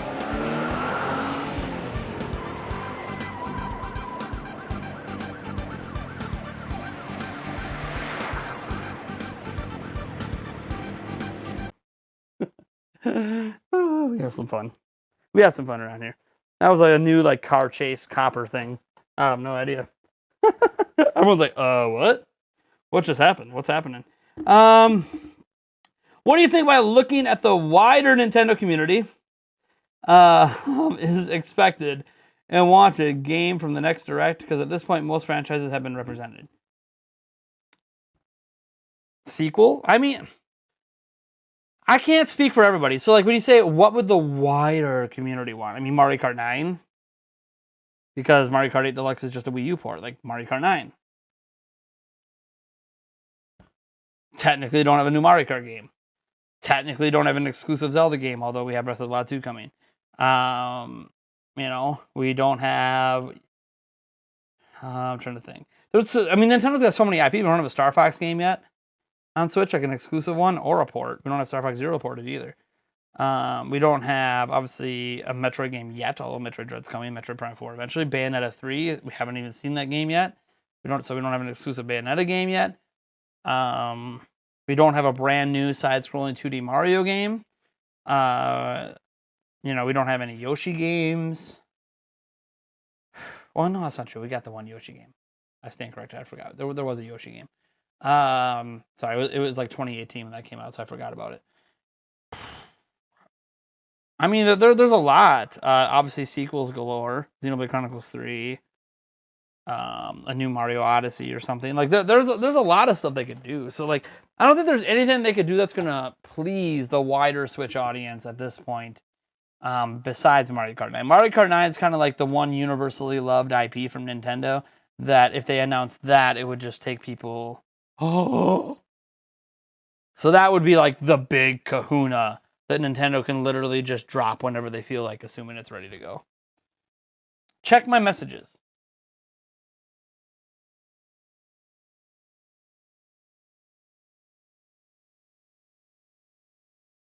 I need...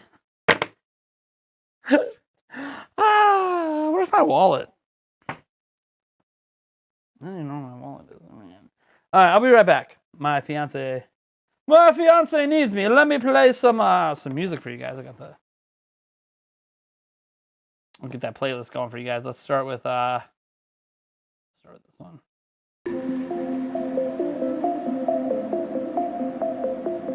Raindrops, star drops, the clouds won't stop. My umbrella hangs by the door. The skies are blue, the darkest of blue. Now I swear I felt this before. You sent me here. Are you still there?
looking, honey, it's a long way drive. Welcome to your Sunday, 'cause it is only Tuesday. Maybe time can fly so high till you and I meet again for a while. Come on Sunday, I've been waiting up on that, so babe, maybe at 5 or 6 I'll meet you halfway. Take off all your things and you and I could be together in this place, together chasing waves. It's the day for you and I. Da-da-da-da-da.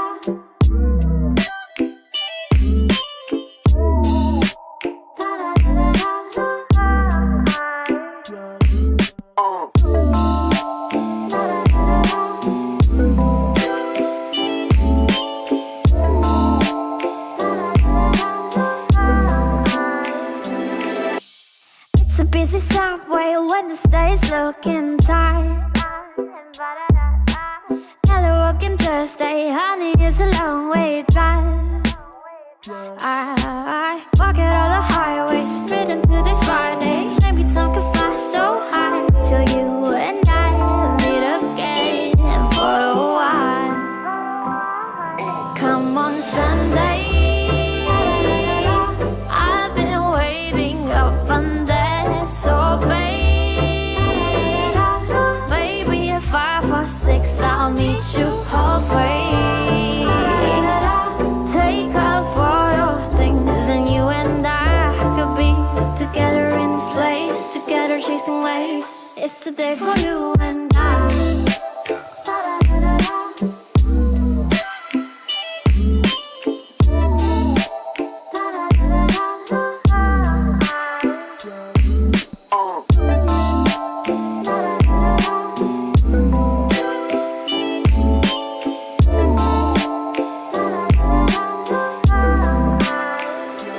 Come on Sunday, I've been waiting up on that, so babe, maybe at 5 or 6 I'll meet you halfway. Take off all your things and you and I could be together in this place, together chasing waves. It's the day for you and I.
All right, sorry about that. Thanks for those of you that stuck around. You know, family stuff, how it goes. The camera, my camera overheats. It is what it is.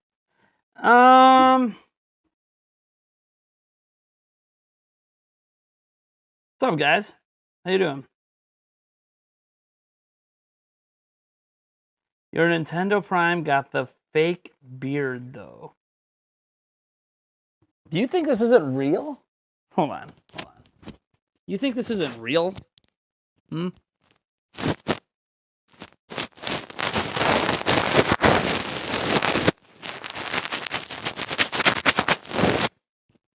How's that not real? This isn't fake. What the hell are you talking about?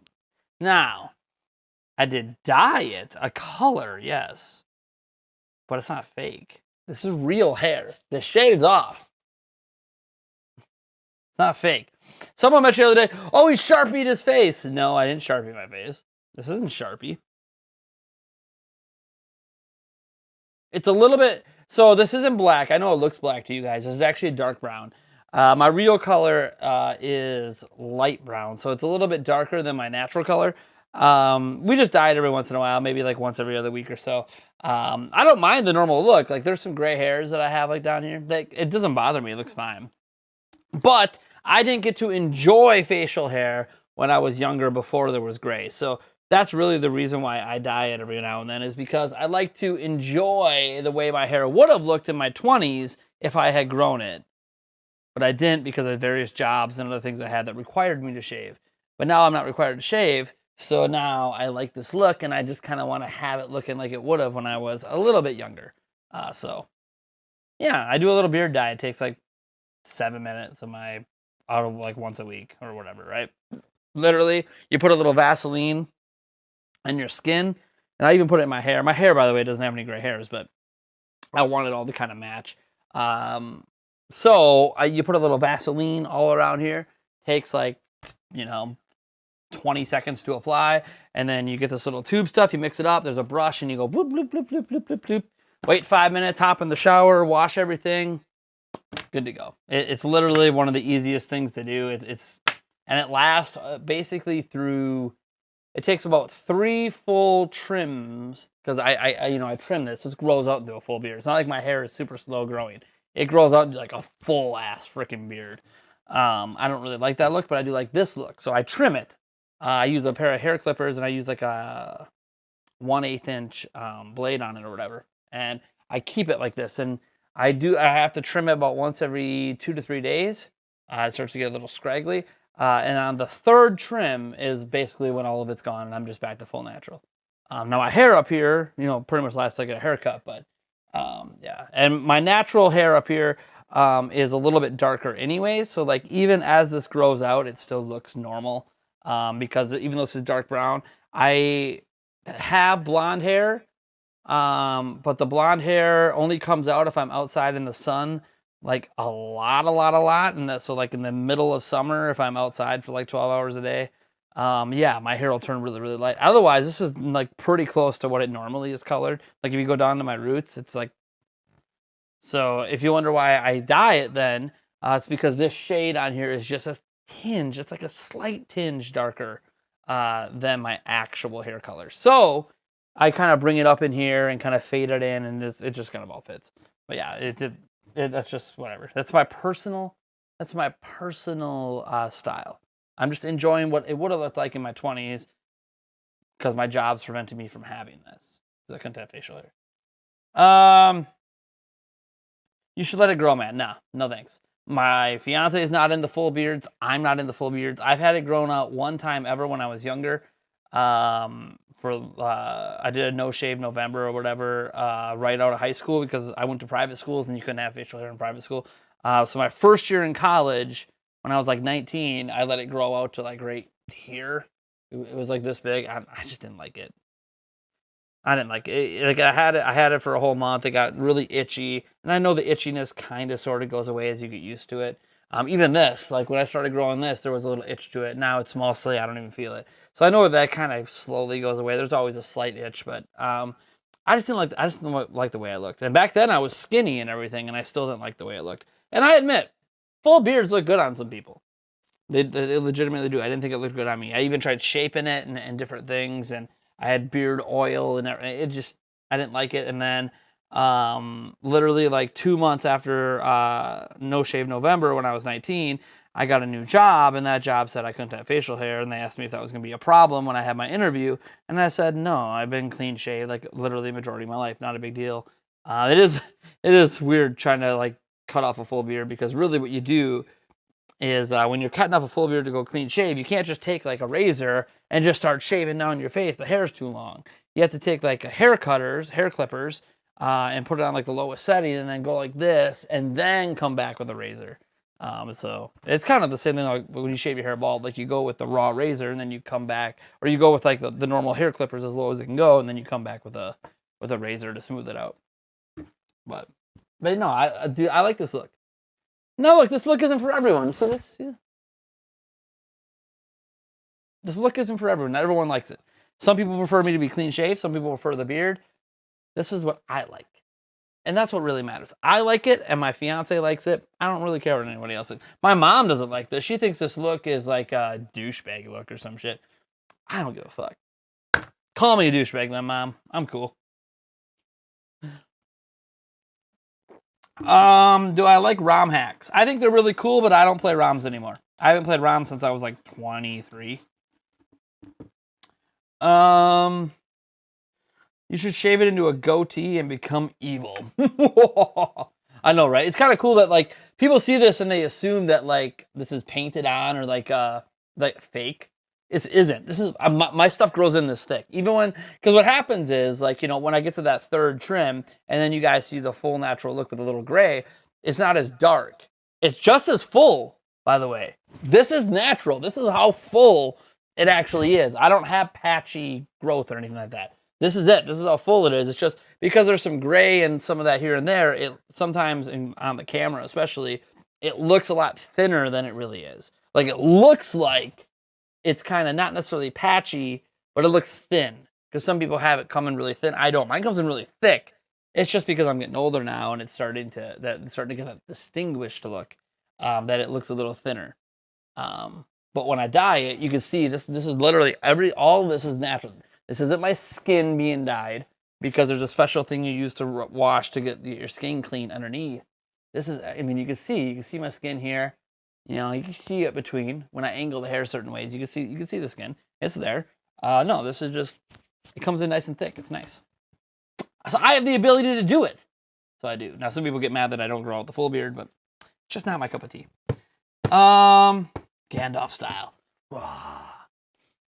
What's funny is when I let it grow out, so yeah, there'll be some gray in it, of course, because, you know, I have gray now. But what happens when it fully grows out, like when it gets to about right here, you know, not like a super big beard, but just a little bit where you can't really, you know, you don't see that upper part of my neck here. It's kind of like fully covered like this. It starts to turn red. It's weird because this will be like a dirty blonde, and then it comes down into here, and it's like blonde, a little bit of gray, a little bit blonde, red. It's like it turns into like this natural like fire look. It's really weird because people, when I did the No Shave November, people were like, "Dude, why'd you dye your beard?" It's like, no, it just turns red because I got a lot of Irish in me, and when it grows out far enough, it starts to like change colors. It's weird. So you get like this little blonde to brown to red look, and it kind of looks kind of cool, to be honest. But and now it would be like blonde to brown to red to like a little bit of gray, like probably a couple gray streaks in here. It probably would look pretty badass, like some fucking sick ass fire wizard or some shit, right? I'm sure I'll grow it out at least one more time in my life, just so I can get that sick ass. Like if I decide I'm gonna be like a wizard or something like that for like Halloween, like I ain't gonna fake beard it, dude. I'll just freaking grow it out for a couple months, right? Just let it freaking just, and then you just kind of trim it down so you get the shape you want. But that's if I ever decide to, like, you know, a plan ahead of time to be like a wizard or something for Halloween. What's the channel name? Nintendo Prime. What do they talk about? That dude's beard. We talk about anything. Anyway, happy with the studio? I think it looks spiffing.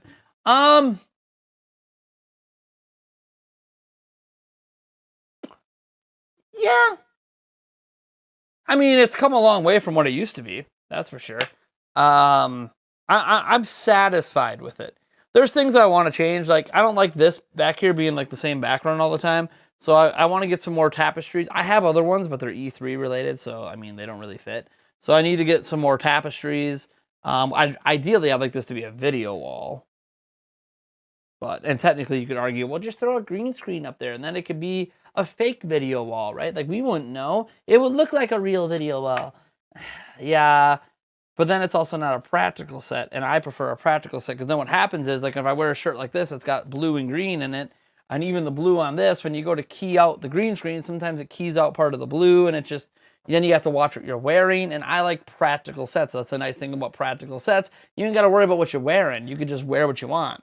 Like, if I want to dress up as Link, I'd look invisible. So, I don't want to use like a green screen to create like a fake video wall. Like, I'd rather it be an actual video wall. I would like this TV, even though on camera, I don't know if it matters. The colors do look a little lighter on camera here than they actually are. But I would like this to be like an OLED. I want to upgrade this to an OLED. This is a really old, like 2010, 2009 flat panel 1080p TV. I'd like to replace this with this is just a TV that we weren't using for anything. That's why it's here. Well, I had an idea for a TV here, and we had a different TV here before, but we went with a bigger one.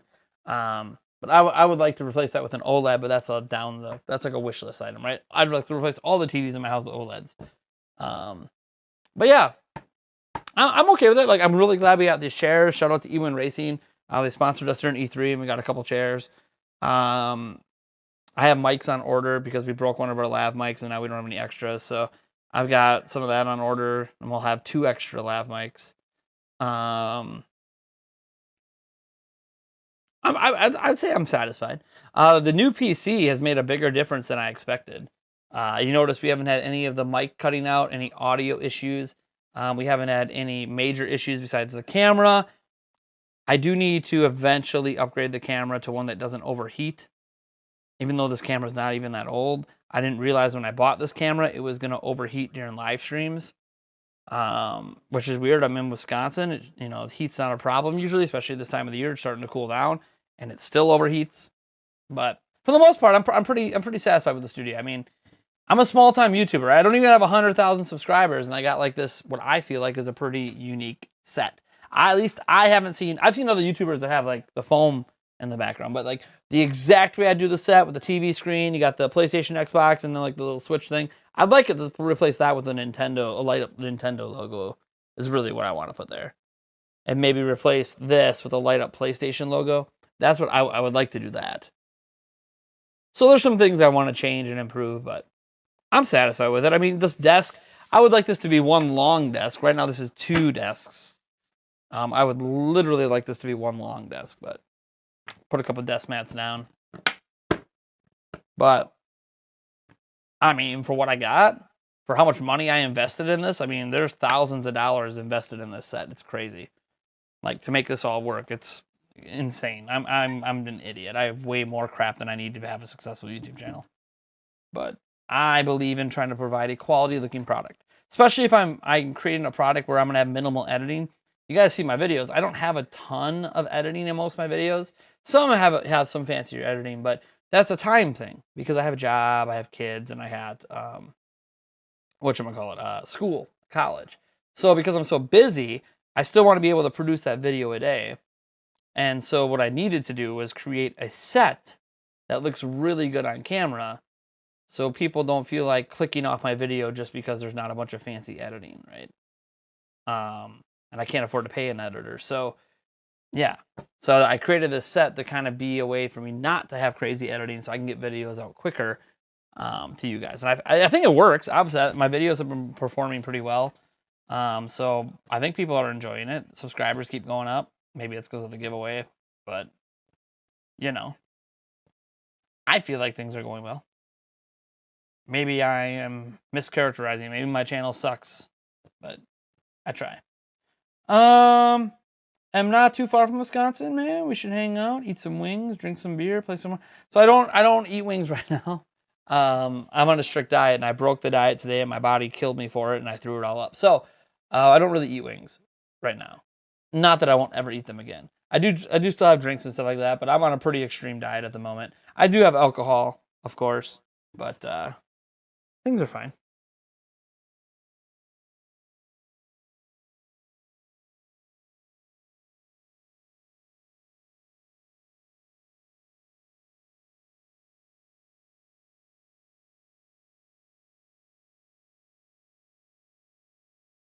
Sorry, I gotta check something here.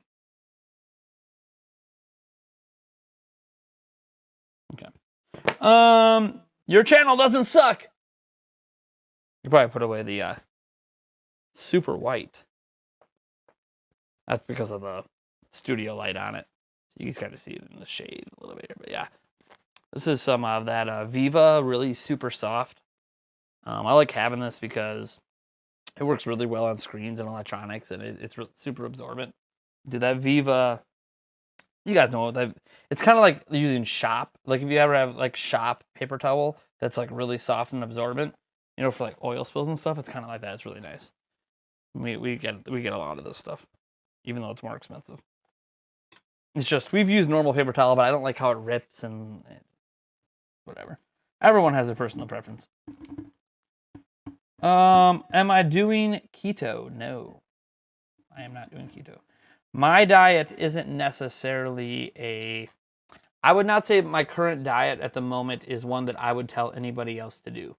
I'm only doing it because my doctor kind of sort of prescribed it because of some medical stuff. I'm fine. I'm not about to croak on you guys. I'm good. Obviously, you see me dancing around, jumping around. I can still have alcohol. Like, I'm not dying over here. But there is some minor health concerns that we're trying to get under control. That we have a pretty good idea if I can get under 200 pounds before next year, will slowly resolve themselves. And we put a goal together by November 1st to be under 200, and it's a pretty extreme diet for me to get there. It's not a diet that I'm doing the rest of my life. It's not like keto. You can do the rest of your life. Going vegetarian, you can do the rest of your life. It's not a fad diet either. Like, so it's not. It's just a really extreme weight loss program. And then when I hit my goal, step on the scale on November 1st, and I'm at my goal, which I'm on my way to that. When I do that, then I can adjust the diet and add like 500 more calories in, add a bit more variety, and then go from there. So basically, I'm on like a 60-day, really extreme, not usually medically prescribed sort of diet. But it's only 60 days, and then I kind of get back into a more healthier, less extreme, but still, you know, healthier, leads to weight loss kind of diet. Again, this is why I don't really go over it that much, because I don't feel like when people see my, like today, you know, someone commented in the stream, hey man, it looks like you lost some weight. I have. And it's going to continue to look like that as the weeks go by because I'm losing like 10 pounds a week. That's not healthy, by the way, for most people to lose 10 pounds a week unless you have gastric bypass surgery. So, like, the diet I'm on is not something I'm comfortable telling people to do, even though obviously it works. Basically, I only have 1,000 calories a day. Pretty extreme. For a guy that needs 2,200 to 2,300 calories to maintain weight, I'm cutting my calorie intake by almost, like, more than half. And I'm only having basically salads, lean chicken, and protein shakes.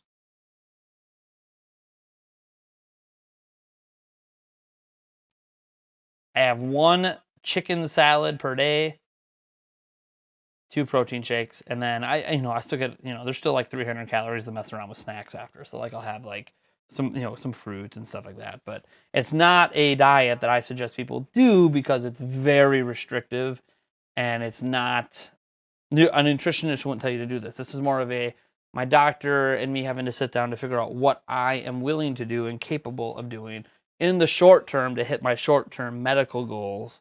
And then from there, get into a more permanent lifestyle change where, yeah, I can have wings again. I can have a burger. I can have that food again in moderation once in a while.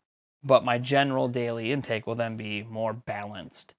I'd still probably be only having about 1,500 to 1,800 calories while losing weight. And then when I get to my ideal weight, then I'll probably pop back up to 2,000, but it'll still be a healthier lifestyle. But this is not 2 protein shakes a day and a chicken salad for lunch and then like a couple cups of fruit is not a healthy way to live. 1,000 calories for most people is like anorexic gonna kill you. So, but this is just a short-term thing. So I don't suggest people do that. I never suggest people do the diet I'm on now. Now, when I get to my more 15, 16, 17, 1,800 calories, and I have a wider variety, and fats kind of come back in and stuff like that, okay. Like, that's the kind of diet I could probably suggest to people, but this is not one. This is just literally a short-term solution because I have some specific medical goals I need to hit. So protein shakes. There's different ways to handle protein shakes.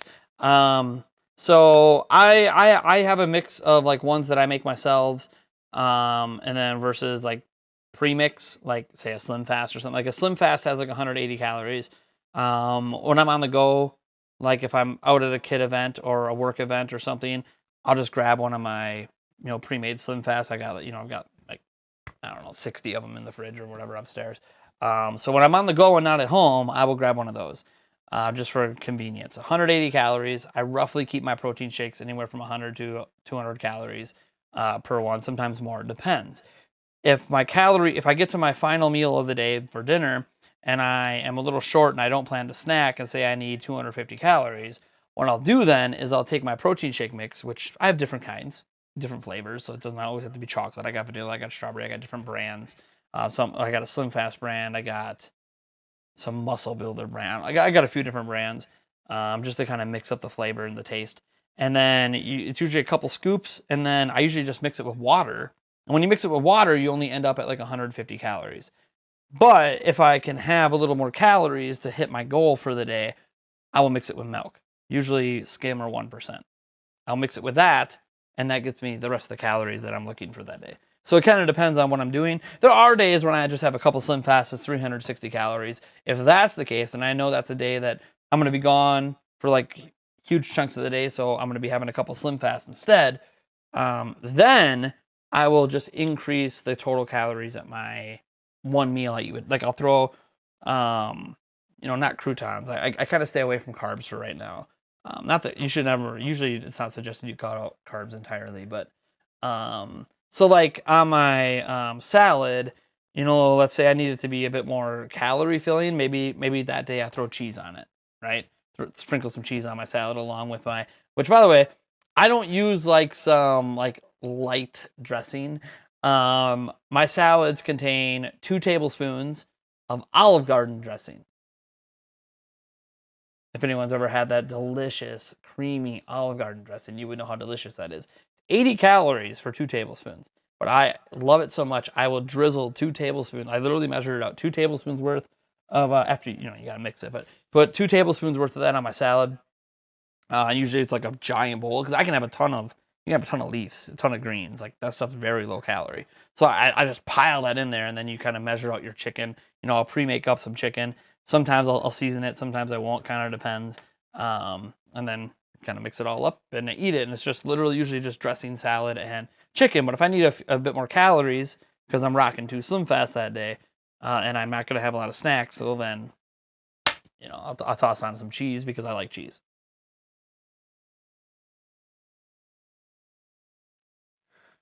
Dude, just eat honey mustard on salad instead of no fat. What are you talking about?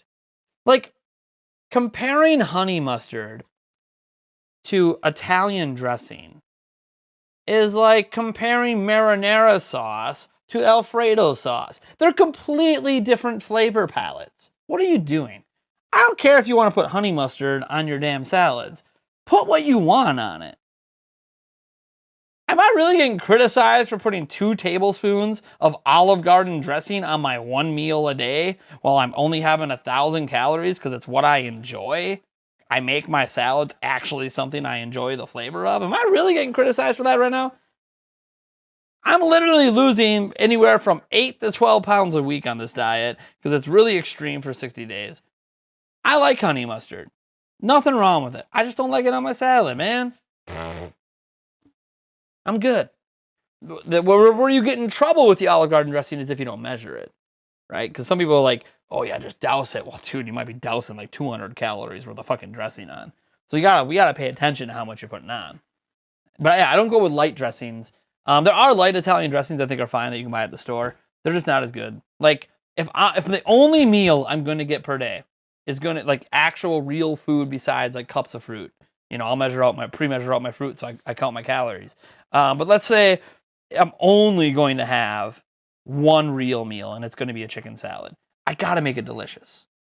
It has to be something I really enjoy eating. So the Olive Garden dressing. Now there's times when I decide I don't want to put dressing on. Maybe I overdid it, right? Maybe that day I had a cup of fruit, but then I doubled up my snack portion without realizing it because I'm working and I just had like a bowl of pretzels by me and I ate too many. So my calories are all messed up. Well, then I'll cut out the dressing, cut out the 80 calories of dressing, obviously no cheese.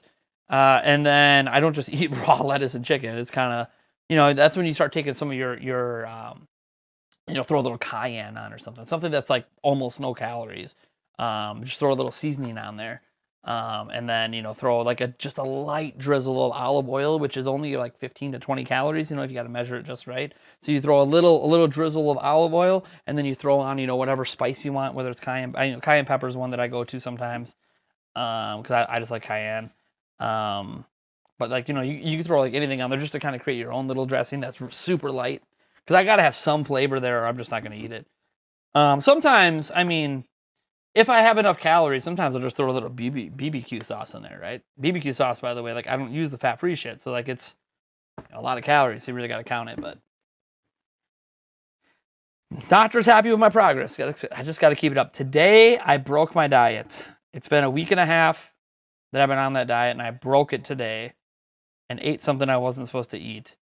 And it's funny because my body had adjusted to the diet, right? It's so used to just having protein shakes, lettuce, and salad. So when I broke the diet today with something that was just not good for me, my body reacted within 20 minutes of me finishing that meal and said, nope, you need to go puke this out right now. Your body does not want this. My body has already adjusted in a week and a half to just protein shakes, salads, and it's like now when I eat, say, a fast food something or other, which is what I did today, because I just was really craving something, and I went and had it. Because, you break your diet once in a blue moon, it's not going to destroy things. But my body was like, fuck you. What did you just put in your body? No. You ain't having that. Your body ain't having that. We don't want that shit. Get it out of here. So literally, I ended up throwing up for like 5 minutes. Like just literally everything I ate just came out, which is fine. I really wasn't angry about that. It was more like, I was kind of thankful because I felt so bad. Like I literally was just going to fast tomorrow and not eat. But my body was like, nope, we don't want this. Like, this isn't your protein shake. This isn't the salad or the chicken. Get this the fuck out of here. So, but again, my diet is not something I medically suggest anybody do. This is just a very specific, I have some goals I'm trying to meet. So,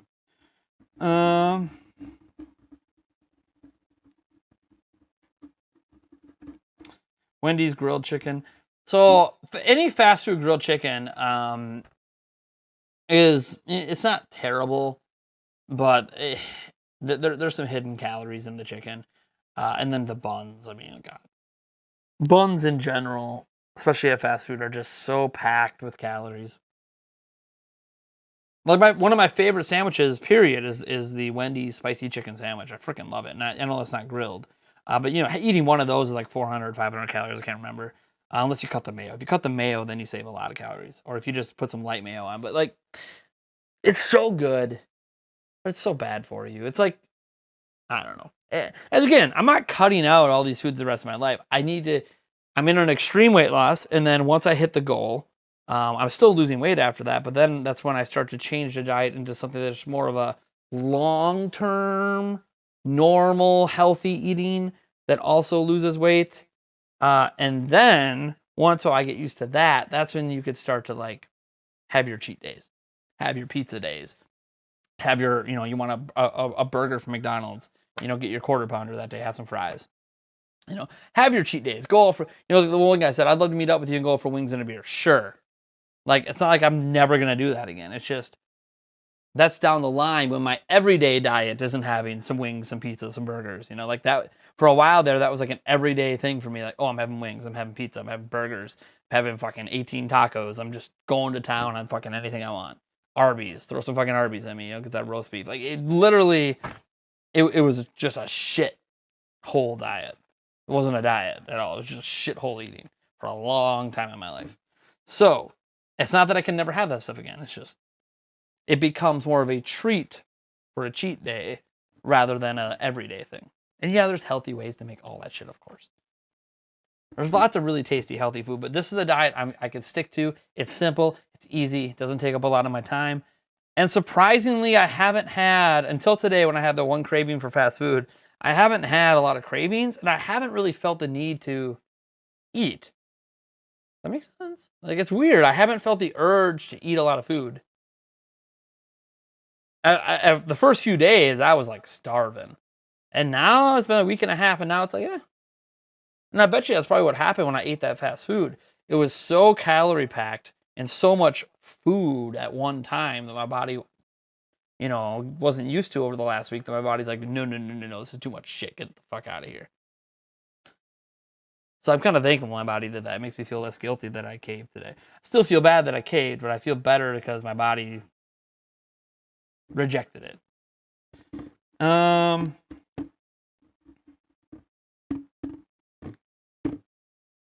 Do I exercise? So that's a very good question. I do some light exercising. I'm not okay. So last winter and not this last summer, the summer before, I was really exercising a ton. I'm so busy now that I don't exercise, which is a really shit excuse because there's not really an excuse to not exercise. If you can find time to play a game, I can find time to live stream, I can find time to exercise, right? If I can find time to YouTube, you can find time. It's not a time thing. It's more of a lifestyle habit thing. I do go on walks, but I don't really exercise outside of that right now. Will I exercise outside of that someday? Probably. But my doctor even said, yeah, I need to move because I sit a lot from work. So I do move. That's the point of the walks. I do get my metabolism, my body going, but I don't, work out to burn calories or work out to muscle gain, if that makes sense. I work out to keep my body active, since it's not as active in my daily life as I'd like to be. So right now I wouldn't really say I work out. I go for walks, but I wouldn't really say I work out. That being said, you don't have to work out to lose weight. In fact, working out is not necessarily a big part of weight loss. Diet is more important for weight loss. But when you're someone like me that sits on his butt for work and then sits on my butt for YouTube and live streams or playing video games or whatever, it's very important that you do active things every day to get your, don't be a couch potato. That's never healthy for you. Even if you're losing weight while being a couch potato, not healthy. You need to get the body moving. That also helps with your metabolism, so it actually helps a little bit with losing weight. But anyways.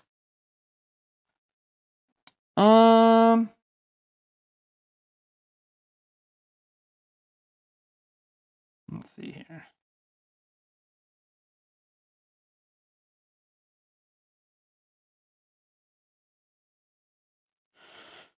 What's up, Major Blazer? I gave up sodas and ate tomatoes filled with tuna. I lost a lot of weight in 6 months, but when I broke my diet, the pounds. Yeah, that is a big thing that happens with diets. Is when you get off your diet, it comes back on. So like when I'm done with this extreme part of my diet and I get under 200, the goal is then to get my weight loss back to a healthier 2 to 3 pounds per week until I get closer to my ideal weight. Then it'll be a bit harder to lose it. But the idea isn't to, like, I'm still gonna have my chicken salads or whatever. But maybe I only have one protein shake a day, and I have 2 healthy meals, and it's not always a chicken salad, right? Like there'll be other things I'll be eating. Maybe I introduce like baked potatoes back in, without butter or something. Like there's other things you can start to bring back in the diet to have a more fulfilling diet. Thing is, I actually don't really mind the diet I'm on right now, and that's what I'm scared of. Is I'm gonna get to like November 1st, and I'm gonna be like, I like my weight loss, so let's keep it going. And then I'm gonna get to like the middle of November, and my doctor's just gonna flip on me that I weigh like 170, and he's gonna be like, "What the fuck? You weren't supposed? No, stop! You're gonna kill your body if you keep losing this amount of weight every week." Because like there's a reason I'm supposed to stop. It's really unhealthy for you past a certain point to be losing like 10 pounds a week. So I know I have a feeling that I'm not going to stop the diet when I'm supposed to. I'm not going to introduce more foods when I'm supposed to.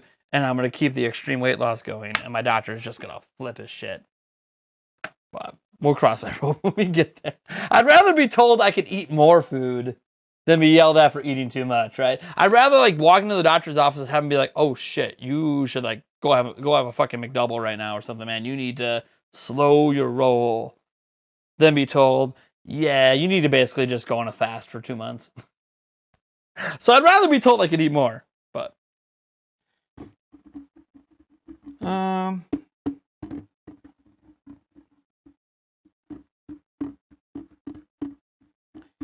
Brian Cisneros, you are absolutely incorrect.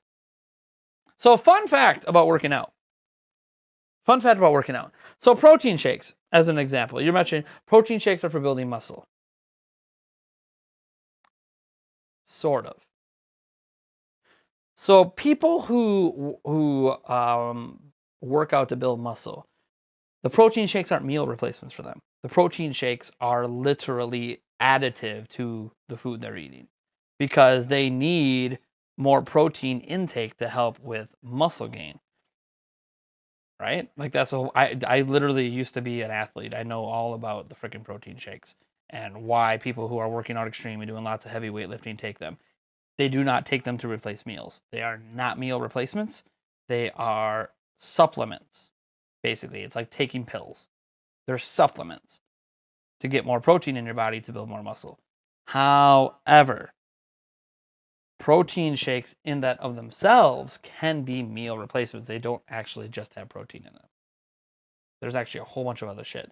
They actually have the right amount of protein for a single meal. The problem, obviously, when you're building muscle is you want more protein than your normal healthy diet gives you. Hence, you add in protein shakes so you get an additional boost of protein beyond your meals. But if you're using them as meal replacements, then you don't need extra protein on top, if that makes any sense. By the way, this is all literally verified by nutritionists. This isn't even like when you talk about losing weight, the most important thing is dieting. Exercise and dieting can work together, but exercise and dieting, you could exercise like a beast and diet like a beast and actually find yourself not losing weight. Why is that? Well, muscle weighs more than fat. So you might be factually cutting back on the fat in your body, but you're not actually cutting back on your weight.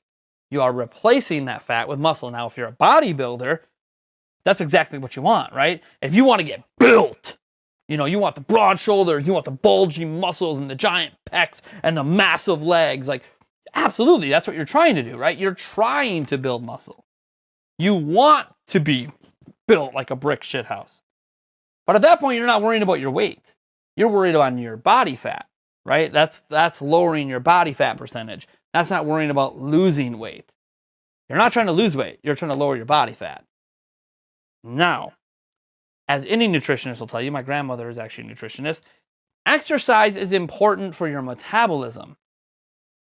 But it's important in that you just stay active. If you wonder why a lot of elderly people will go on a walk every day, that's not some super extreme workout. They're not sitting there hitting the weights, hitting the cardio machines for 8 hours a day. No, they go for a walk for a couple hours. Why do they go for a walk for a couple hours? Because the doctors tell you and nutritionists tell you that you need to keep your body active so your metabolism stays as fit as it can so you burn more calories. But you don't burn the calories really much while you're actually walking. The walk itself might only burn like 100 calories, which is nothing.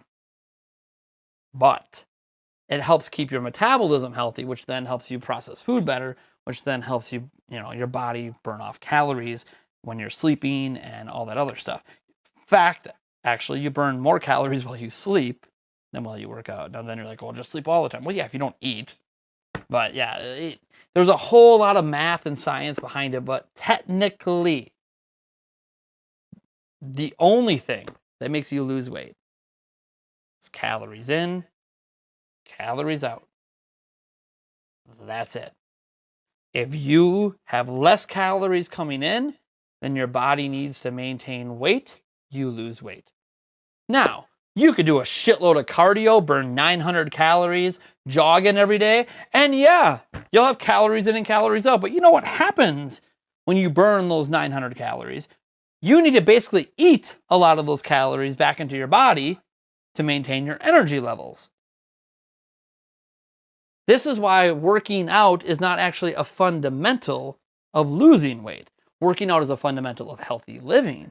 Again, you want to be active. You don't have to be built, by the way, to be living healthy. That's a misnomer. People feel like if you don't have a six-pack, you don't have the abs, you don't have the built chest, and you don't have like the beach body, that you're not healthy. No, that's not actually true.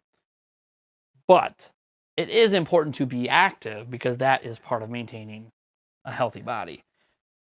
But you don't need to be working out extreme and also dieting extreme. No. It's actually a way to kill yourself.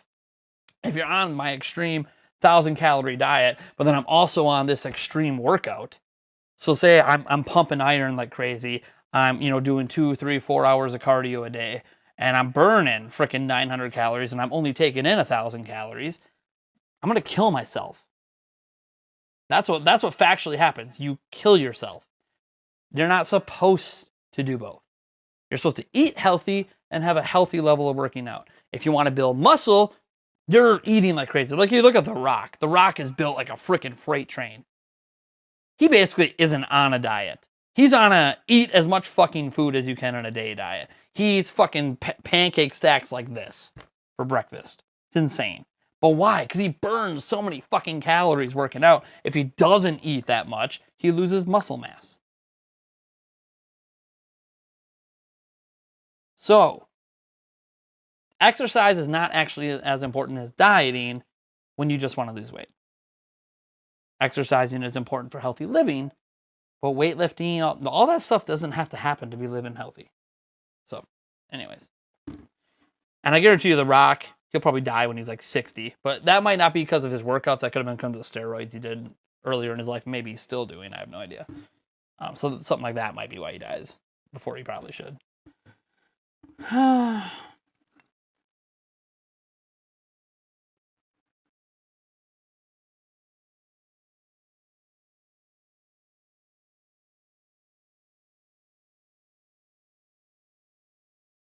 Seahawks gamer, a fat guy gives health advice from his grandma. First off, my grandma is a licensed nutritionist. How dare you judge that which you don't know, because she literally was a licensed nutritionist for many, many years. She's retired now, of course, but she knows a hell of a lot about nutrition. Way more than probably most of us do, unless you've also gone to college to be a nutritionist. Number two, I used to weigh almost 350 fucking pounds. By November, I'm going to be under 200. Like, people can be so judgmental. Yeah, I know I'm still a fat ass. And I used to be a lot bigger fat ass. I've been losing weight for a couple of years now. I obviously know what I'm doing. I literally used to be a four-sport athlete. Basketball, football, baseball, and... I don't know, I remember now. Basketball? Well, I played soccer for a while, but I replaced football with soccer. So it was football, basketball. I did golf for a little bit. That was like my senior year of high school. Football, basketball, baseball. What was the other sport?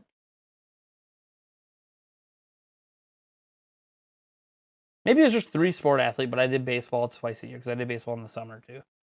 I think the reason I keep saying 4-sport is because I eventually did soccer and golf, which would be 5 sports, but I didn't do them all at the same time. So it's like a 3-sport athlete, but I did sports year round. And then I did, I was in choir and show choir and all that stuff too. And I did that into my adult life for a little while too. Volleyball eventually and bar leagues and stuff too. But yeah, I know what it takes to lose weight, and I know what it takes to build muscle. I know what it takes to have an athletic body. I'm not an idiot.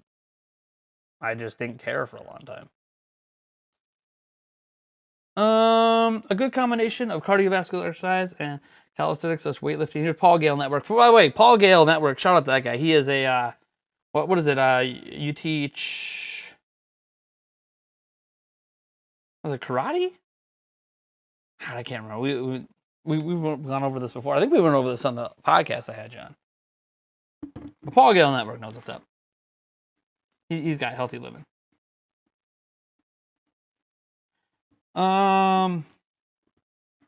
Combination of cardiovascular exercise and calisthenics and weightlifting, plus a solid diet can be done. Yeah, finding the right mix while enjoying life is worth it. Yeah. By the way, I wasn't saying you can't have a solid diet and work out. Obviously, no shit. Like, I'm not an idiot.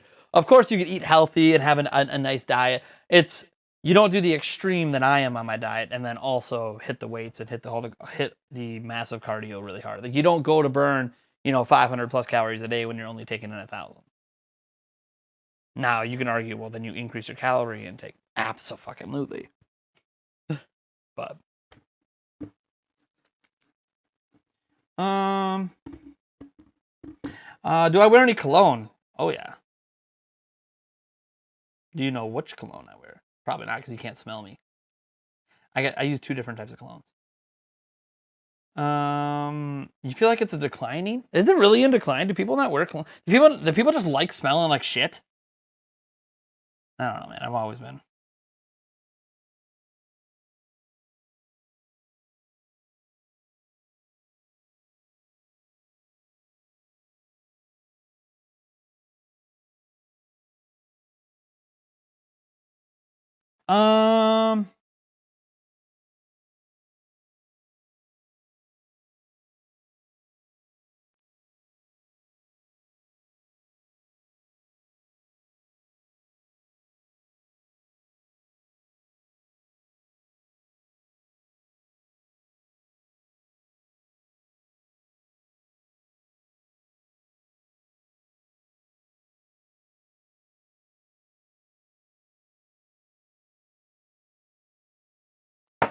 Let's see here. Love your videos. Nice.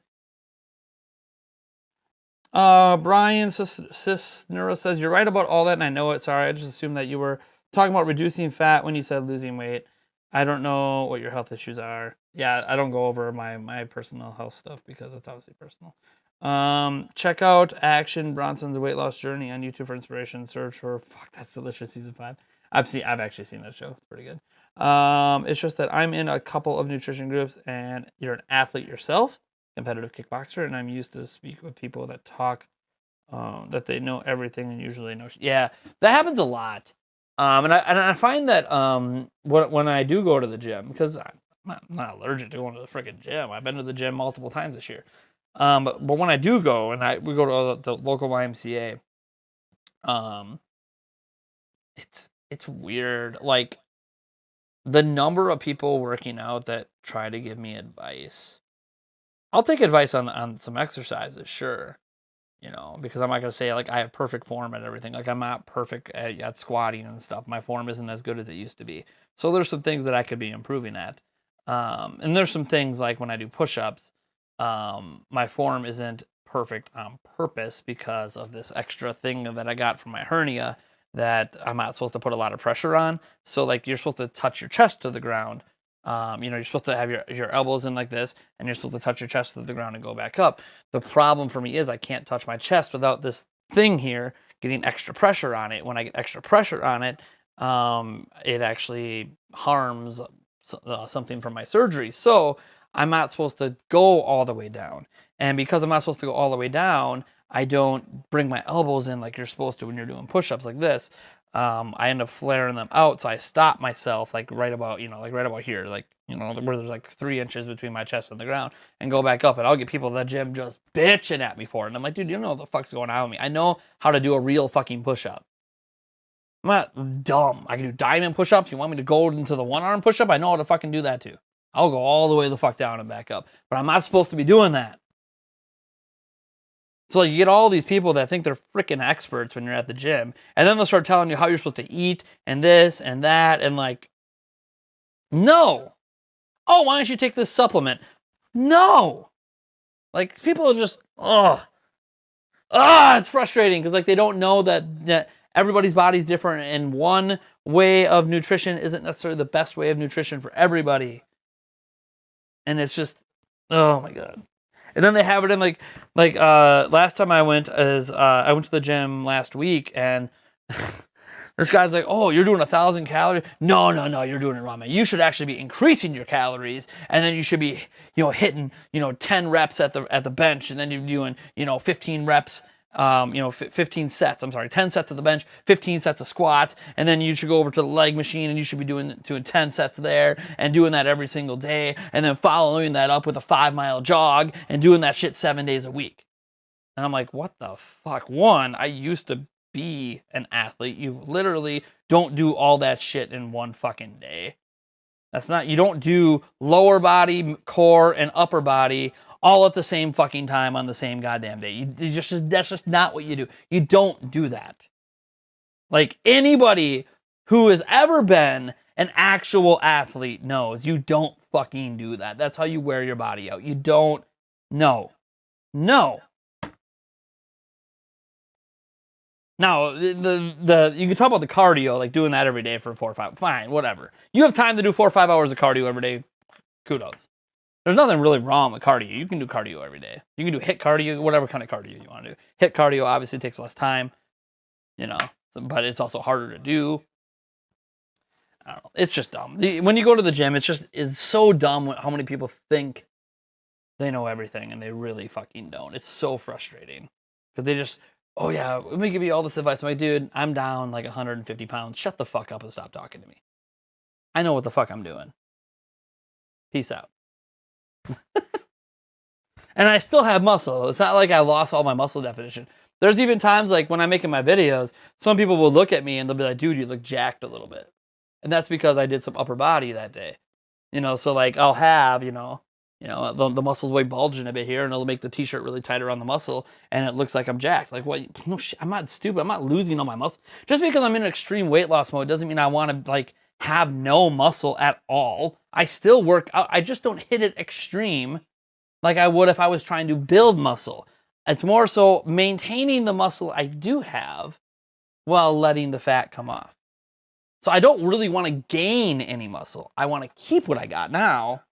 Because I do have muscle. I know, like, oh, you're fat. There's fucking muscle. You think you can walk? I can literally do a handspring flip right now. I can literally still do a handspring flip. You think I could do shit like that and be athletic like that if there isn't muscle underneath all the fat? I got muscle. I want to keep that.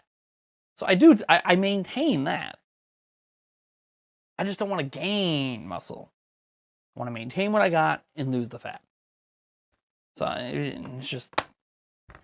it's frustrating. If there's one reason why a big guy like me doesn't go to the gym as often as I probably should, it's because of all the people that just walk up to you and start telling you what to do and how to eat and all this shit without you even asking. Like, it's one thing if I ask for advice. Like, dude, I really like how your pecs are looking, man. Like, what's your routine? What's your sets? What's your weekly routine to get to that? Cool. I'm asking for advice then. But if I'm not asking for it, leave me the fuck alone. Unless I'm doing something dangerous. When you're using a machine you haven't used before, which I don't think there's anything of the why I haven't used, because literally I used to be an athlete, so we used a bunch of shit. But if I have really bad form at something, or I'm doing something that's going to hurt me, absolutely, that's different. That's just a common courtesy. Hey, I want to make sure you don't hurt yourself. But besides that, leave me the fuck alone. I didn't come to the gym to be lectured. You see a fat ass at the gym, you should be encouraging him. Applaud what the fuck he's doing. And know it's harder for him than it is for you. But that's not the way it goes when you're at the gym. You're judged, extreme, and everyone's trying to tell you what to do. Nobody's encouraging you. They're all just looking at you as you're wasting your time. And it's just so dumb. I hate how judgmental it gets at gyms. And it's not just the why. I've been to Gold's Gym. I've been to a bunch of different gyms. They're just a bunch of pricks and assholes that just look down on you for not being as in shape as they are. And by the way, there's always, at least one. There's usually like one. Like when I used to go 3 days a week, you'd always find at least like one person that was really nice about things. But for the most part, it's just a lot of assholes.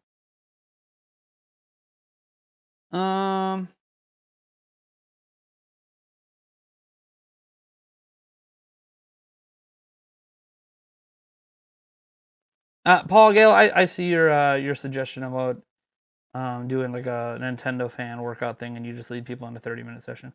We'll see. I don't think I'd do that for a podcast, but it could be like just a random live stream sometime. Maybe like a good time to time that would be like as we get to the holidays, like Thanksgiving and Christmas, where people tend to overindulge, of course, because you're having food, like turkey and stuffing and stuff that you don't usually eat. So people eat too much. And sometimes they worry about the weight gain during the holidays. Might be a good time then to maybe time like maybe a once per week little quick sesh for for like a month or a few weeks or something. We'll see. We could talk behind the scenes on maybe setting something up for that. Because I'll have to set up my studio. I mean, you'd be leading it, but obviously I'd be on camera too.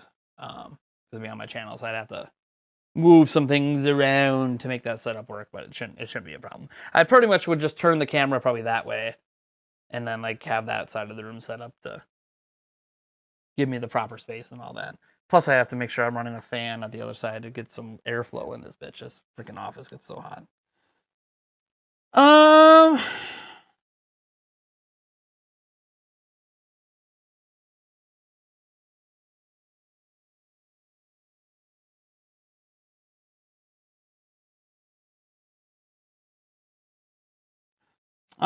So Anamaru says, I can't believe you're not doing Ring Fit. I did Ring Fit for a while, earlier this year.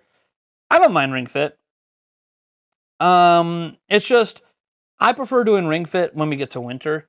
During the warmer months, the warmer days, like we still are in the 70s most of the days here, I like to go for a walk. I just rather get my cardio outside and go for a walk. Yes, Ring Fit's great for doing cardio stuff and great to stay active. But I'll do that when I'm stuck inside and not going to be going for walks in the middle of winter, right? That basically Ring Fit revs up for me when it's cold. Right now, I love fall weather. I love 50, 60, 70 degree weather. Not a problem. I'll freaking walk in that all day. So I'd rather be outside walking, getting that fresh air. But I will do Ring Fit like, during the winter months when we have snow on the ground and it's like -5 degrees. Yes, I mean, it gets even colder. We have days with wind chill, it's like -50 sometimes here. Obviously, I'm not outside doing walks on those days. At most, I'll shovel my driveway. And yes, I shovel it. I don't have a snowblower. I shovel. It's a good workout, too, to shovel the driveway when you get a thick snow. Pretty much all the upper body work you need for the day. Just got to make sure you bend at the knees and don't crouch your back, otherwise you hurt yourself. Mistake a lot of people make in Wisconsin is not bending their knees when they're shoveling heavy snow. I can thank my grandpa for that from the military. He got me in the habit of bending my knees and not my back, shoveling heavy snow when I was a kid. Because I'd come over and shovel his driveway all the time, and he would be out there basically because he was a military guy, and he was just drilling me every single time I bent my back. And ever since then, I don't do that when I shovel. So good on him for getting me in that habit.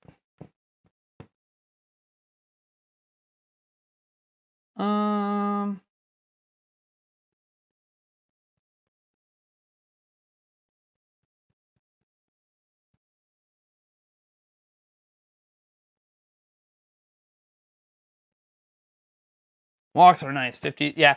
Like 50 degrees, I'll be wearing a sweatshirt, of course, But it's perfectly comfortable. I love that weather. That's my favorite weather. That's my favorite bonfire time of the year, right? Having a night bonfire. Yeah, I might dip down to the 40s, but dude, that nighttime bonfire is so nice. Dude, I love fall, man. Fall. I love where I live in general in Wisconsin because we get all 4 seasons, and winter can be a lot of fun. Snowboarding, ice fishing, snowmobiling, sledding with the kids. It's so much fun. I like winter driving, and it sucks, but I've been doing it for so long. I don't really worry. I worry about other people, not me. But I do enjoy walks in the fall. It's just nice. I mean, walks in the summer are good too. It's so hot and muggy. It's not really enjoyable. So what I try to do is we have a local beach by the lake out here. So what I'll do is I'll do like the 3-mile walk to that beach, and then you just take a dip, go for a swim. And then you just kind of lay out in the grass and let yourself dry off a bit, and then do your 3-mile walk back, and then hop in the shower. That's a lot of fun in the summer to do that too.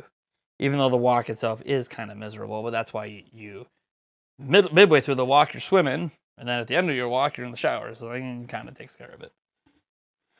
Usually takes about, I don't know, hour and a half, maybe 2 hours of the day to do that.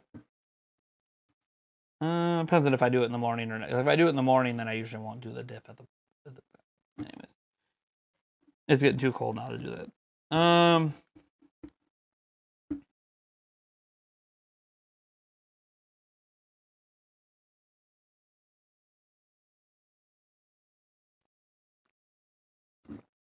Even during lockdown out here, I still went for walks. I went for a lot more walks during lockdown.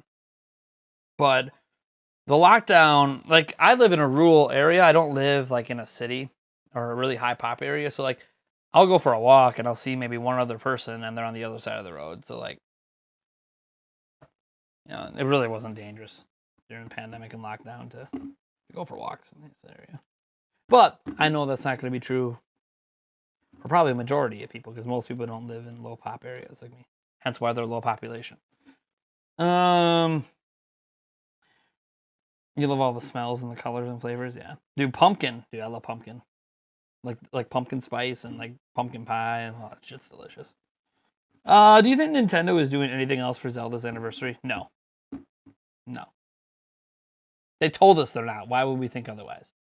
We have nothing suggesting they are doing anything except for some really weird rumors that have no real backing behind them.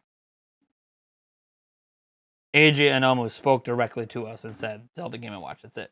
Skyward Sword Ishii, that ain't part of it. That they were doing that anyways. It's just Game & Watch.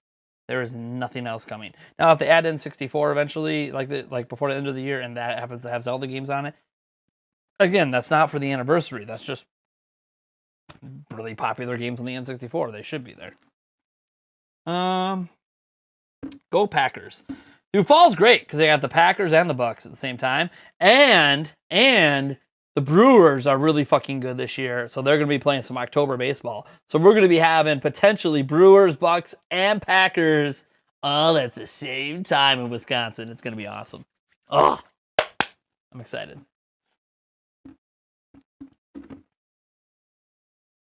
Yeah, sweet potato pie is all right. I'm not a big sweet potato pie guy.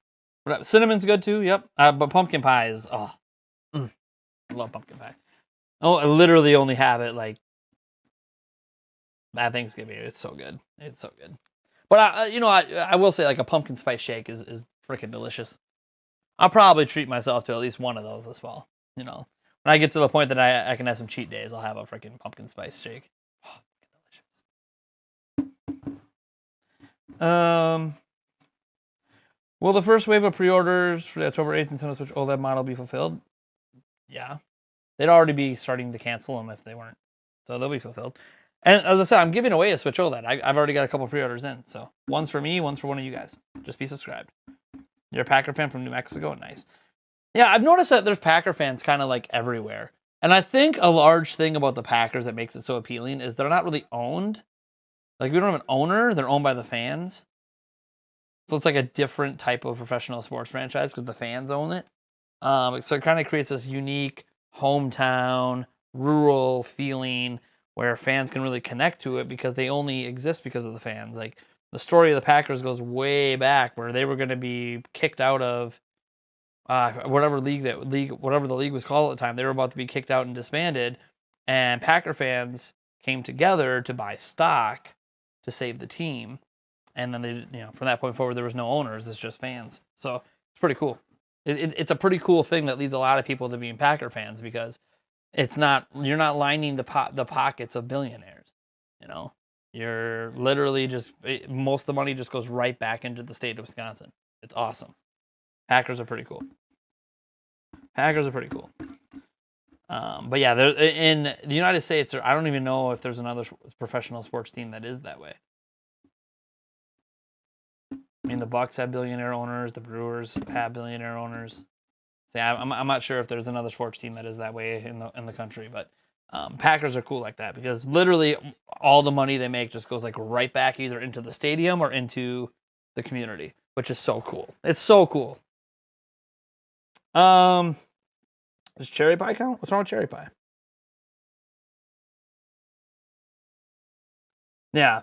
As I said, Natsu, there seems to be a lot of Packer fans. Like, I've been all over the country. I visited something like 45 of the 50 states. And I literally find Packer fans everywhere. Like, everywhere. So, I'm not gonna say like, oh my god, there's like thousands and thousands. Like, no, it's not like being in Wisconsin, but I mean, you can go to a bar during a Packer game in pretty much any state, and there'll be Packer fans in the bar. It's a pretty unique situation because that's not true for all NFL teams. So it's kind of a unique thing for the Packers. That's also why, like, us Packer fans always have like this joke when they keep calling the Dallas Cowboys America's team. And it's like, I don't know if anyone actually likes the Cowboys outside of the state of Texas. Like, America's team would be the team that has fans all over America, right? And that's the Packers. Also, the Packers have, God, I don't even know. They have the record for most sellouts in a row. They always lead in merchandise sales every year. It's insane. Like, it's clearly the Packers are more popular than the Cowboys, but because they started the moniker America's team, it's like, you're not really. No. Well, no, whatever. I know we've been going off on a lot of non-video game stuff, so we lost a lot of viewership, but that's all right. If Nintendo Direct drops on September 9th, that'd be a big deal. I get this idea that Sony had to have known Nintendo wasn't going to do a Direct that day. I just don't feel like Sony and Nintendo are going to have it on the same day. It could be the day before, it could be the day after. It's just not going to be the same day. It won't be the day after, actually. The 9th is a Thursday, I think. And Nintendo doesn't do it Fridays because it's actually Saturday in Japan. So it would be the day before. So yeah, it wouldn't be the same day. I just don't see them doing it the same day. It would be cool, especially if it would be really weird if they were at the exact same time. That would be like, oh, yay. I don't think it'll be the same day if they're both next week. It is interesting that Sony gives you such a long morning to it, though, and Nintendo's like, hey, see you in 12 hours.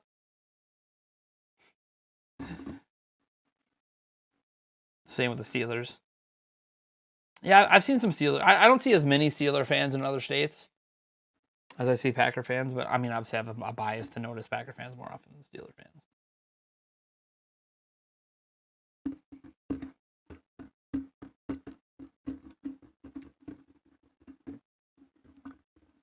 Metroid Dread's going to sell 5 million. Mark it down now. By the end of this holiday season, when we get the let's just go by the end of this fiscal year, when we get the April financial meeting or whatever from Nintendo, it's going to be over 5 million in sales. I'm just saying that because then we have all the accurate data from all the holidays by then. So that's why I'm saying when they give us the full fiscal year update, it's going to be over 5 mil. It won't be much over. It's going to be like 5.01, 5.02, but it's going to be over. It's going to be sweet. They might even just say, oh, it's sold more than 5 million copies, because sometimes they don't give you the exact number. They'll say over 5 million. You only get the exact figure if you're in the top 10 or whatever. But it's going to be, yeah. Metroid Dread's going to be the best-selling Metroid of all time. Until Metroid Prime 4 comes. Why would RGT85 be quacking in his boots? Does he not like Dread? I don't watch a lot of his content. I don't watch a lot of most video game YouTubers' content, actually. Now that I think about it. I watch some sports people. I watch some general entertainment. I don't really watch a lot of other video because I feel like I already do that stuff. Why would I watch other people doing the stuff I already do?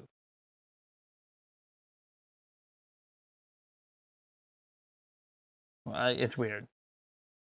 I used to watch a lot of other video game YouTubers before I started doing the last 4 years of stuff, but now it's like, well, I don't really watch. Like every now and then I'll check out a video because it's been a while. Like I'll throw on a Player Essence video in the background, or I'll throw on like a Bob Wolf video or something. But it's not very often that I'm not really paying that close attention to other YouTubers.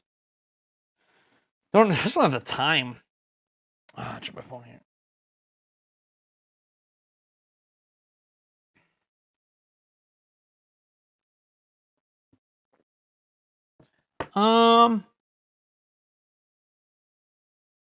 Think we'll get remasters of GameCube games like Luigi's Mansion and Pikmin?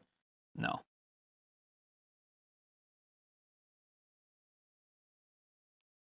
His ears and his hat. Have you seen him without a hat? Like his ears, I basically look the same in a hat as out of the hat. I know it's pretty rare to see him without the hat on, but he takes it off every once in a while, and yeah, it pretty much looks the same. But some ears are like that. Like people with hats on, it makes them go like, yeah. Oh my gosh, look at my ears. Mine don't really do that. Mine just come out like a smidge. But we'll see. I ordered some Nintendo Prime hats. We're gonna see if they're any good. If they're not any good, I'm removing them from my shop because I don't want anyone else to buy shitty hats. I'm hoping they're good. I tried getting Nintendo Prime hats once, like 4 years ago, and I have one of them over there, and it's shit. It's just I shouldn't say shit. The sizing's great for kids. It's not an adult hat. The new ones coming are supposed to be adult snapback hats, so it should be fine. But we'll see. Don't know until they're here. They'll be here later this month. Xenoblade 3 Rumors had me losing my mind. Xeno series is your favorite RPG series ever. And I love Monolith. Really hope we get an announcement. That'd be really cool. Zach Lynn says RGG85 made a bet on the Spawn Wave cast a while back that if Metroid Dread sold more than 3 million copies, he would play through the hated... Ha! Ha! Yes! Let's go, Dread! Let's go, Dread! Make him suffer through Balan Wonderland. Balan Wonderland, by the way, isn't as bad as it's made out to be, but it's also not a very good game. It's not a very... It's just okay. And it should be better than okay, considering who's behind it, but it's just okay. And I think that's the disappointing thing. It's not that it's such a terrible game. It's just... There's so many better games in that price range, you know?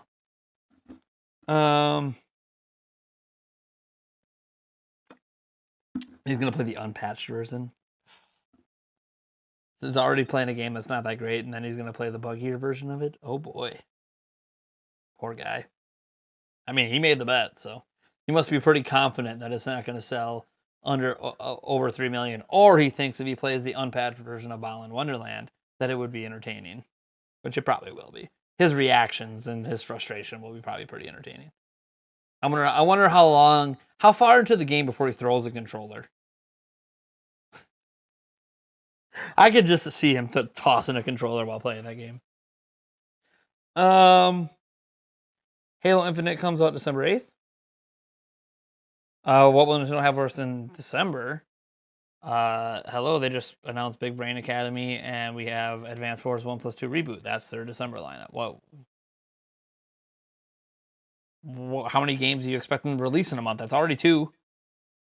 Did you expect them to release 3-4 games in 1 month? That's a little insane, right? Like that's what you get in December.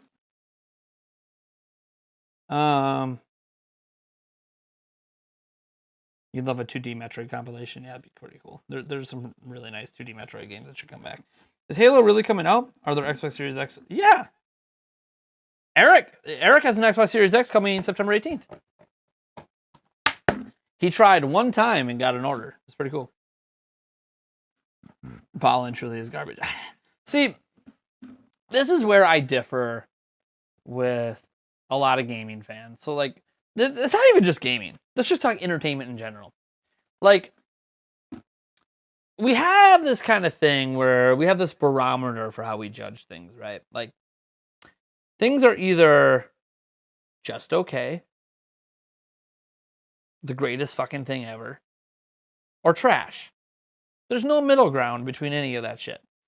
Trash, okay, greatest thing ever. And I think it's a weird way to look at entertainment because I do think there are things that are trash. But the things that are trash are the things that are, like, broken. Like, Superman 64 is broken. E.T. is broken. Those games are broken and always will be broken unless they get remade. So, like, there are games that are trash not because of the reasons that people call them trash. They're trash because the games themselves are literally unplayable, unbeatable. Those are trash games. I think what happens is games that, like Balan Wonderland, which, by the way, I have played. I haven't beaten it, but I've played a good chunk of Balan Wonderland. Patched and unpatched. It's not, like, trash. It's not broken. I mean, there's some bugs with the unpatched version, but it's not like a fundamentally broken, unbeatable game. It's quirky. It's different. Controls are a little clunky. But it's not like, I wouldn't call it trash. Trash would be like,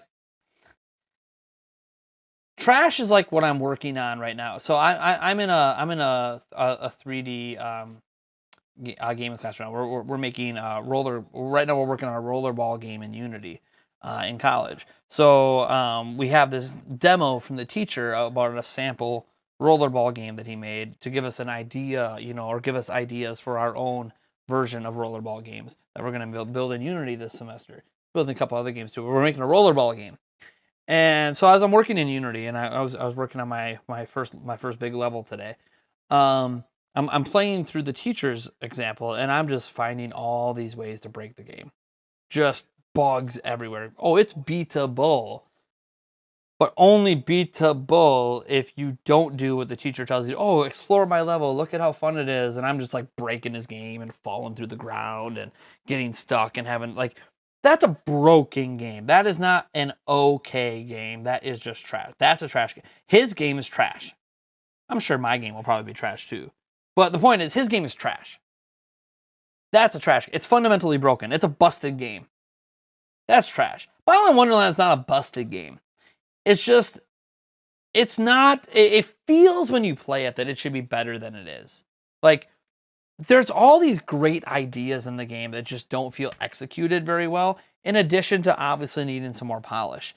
So, and obviously then you consider who made the game and his track record. It even puts higher expectations that the game obviously failed to live up to. So it creates this perception that this thing is just the worst fucking thing in the world and just a trash game that we should throw away. And really, it's just all right. It's just an okay game. It's okay. I can see how someone could play that game and have fun. Like, I think we're overly harsh. And some people think we're not harsh enough about things. Like, this happens with TV shows all the time. Like, I'm really into the show Manifest, which people be like, oh, it's just a ripoff of Lost and blah, blah, blah. Fine, think what you want. I happen to really enjoy the show. Like, people think the Mario movie is like one of the worst movies ever made. I don't actually think it's that bad.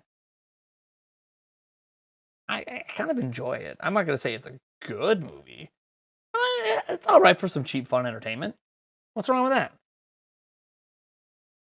Like, I find, and because I've had people tell me that I should be more critical. Like, oh yeah, you're such a shield for Nintendo. You should be more critical. I'm like, but I'm that way with everything. I'm not super harsh on anything in entertainment. Because I don't think a lot of things are actually trash. I think there's very few things that are actually trash. I think most things are just okay. Some things are good. Some things are really good. Some things are generationally great. And I feel that way about movies. I feel that way about TV shows. I feel that way about certain board games that are really, really good and other board games that are just okay. Like, I feel that way about all entertainment mediums. And some people, you should be more critical. You should be more harsh, more this, more that. And I just go, so to the people, and there's probably people watching right now, to some of you out there that are super critical,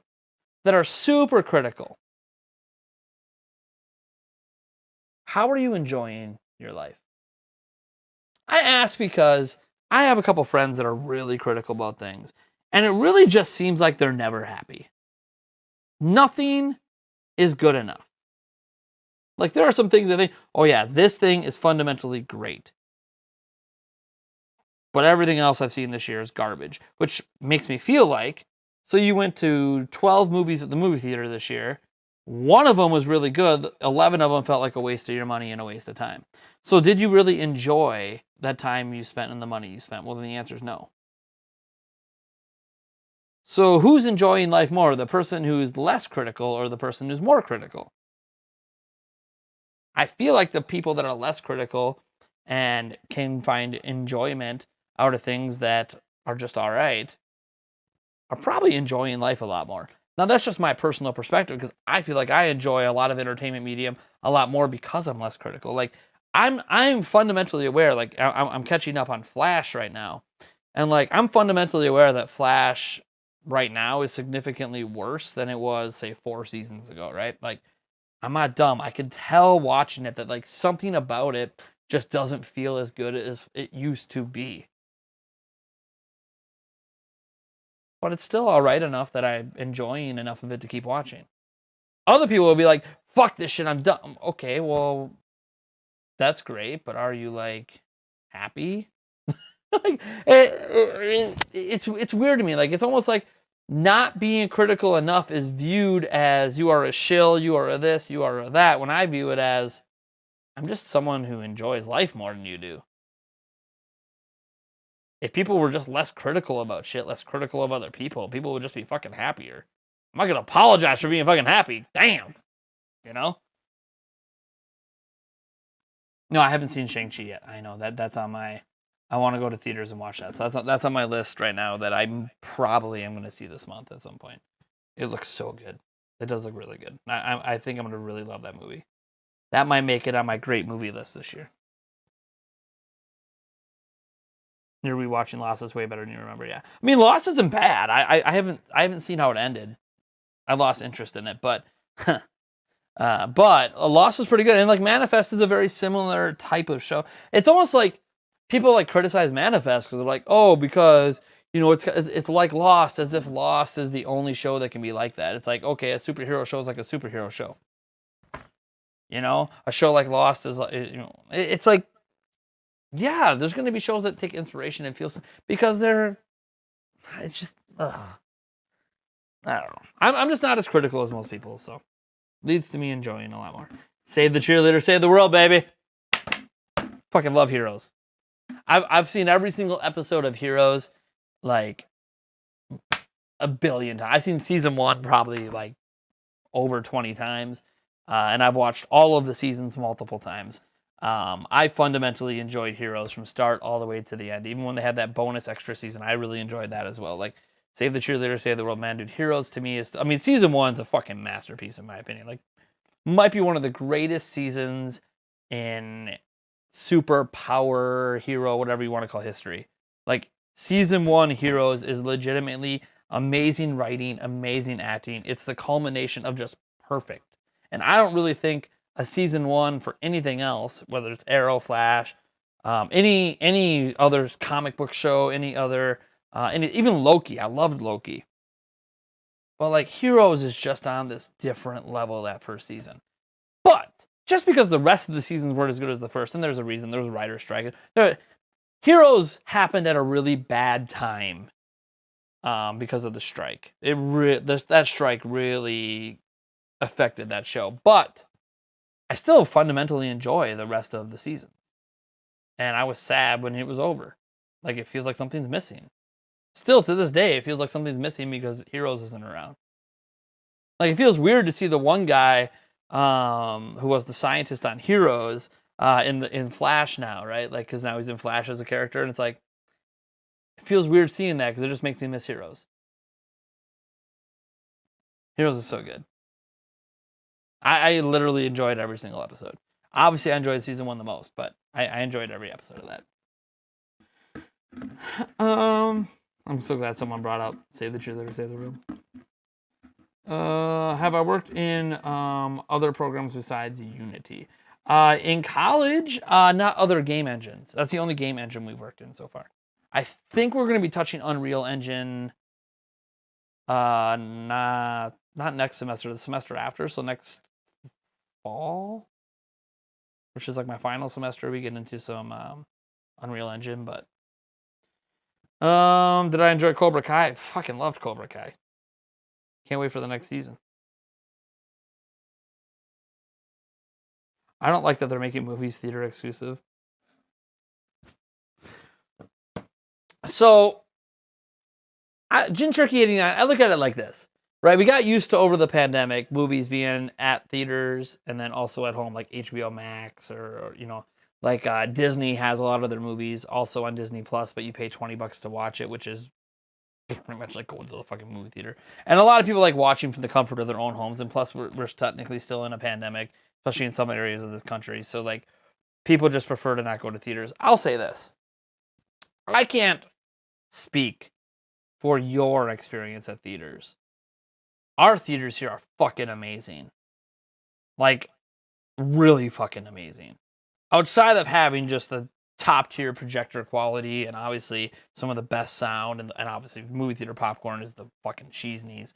Our theaters are all shrunk down. So we used to have like theaters that they would just pack people in. What happened over the pandemic is our local theaters, they ripped out all the seating and installed brand new seating that has us spread out. They're like in sets of 2. And they're these freaking ucka-bucka fucka $5,000 special seats that you could freaking recline all the way. So you could like sit in the front row and just recline all the way back, have your legs kicked up, and freaking they got like massage things in the fucking thing that like rub your neck just right. And oh my dude, it's a fucking amazing experience, and the prices didn't go up. It's awesome. So you're spread out. You're enjoying your popcorn with your significant other. Maybe you went to a movie with your children, and it's just fucking great. I fucking love it. But here's the thing. I know that's not how most movie theaters are. Like, I don't think I've been to a single AMC theater that's anything like that. The closest is probably Mall of America. AMC at Mall of America has seating that's kind of like that, but that's at a special mall. I don't think most AMC theaters like that. And we do have an AMC theater local here, and that AMC theater is not great. But the other theaters, owned by Micon, oh baby, it's such a premium experience. So like, even when movies are available at the movie theater and I can watch at home, unless I get it free on HBO Max, I'm going to the movie theater because it's an amazing experience. But again, that's not going to be for everyone, and I live in a low population area. I understand that the kind of life I can live here is not the kind of life that most people get to enjoy. Am I planning to be a video game developer? Probably not. It's not technically what I'm in school for. It's just part of my degree. I can be one when I'm done, but that's not technically, it's just an option. My degree has many options once I graduate. Twin Peaks, yeah, that's pretty good. Yeah, dude. Cobra Kai is like huge, man.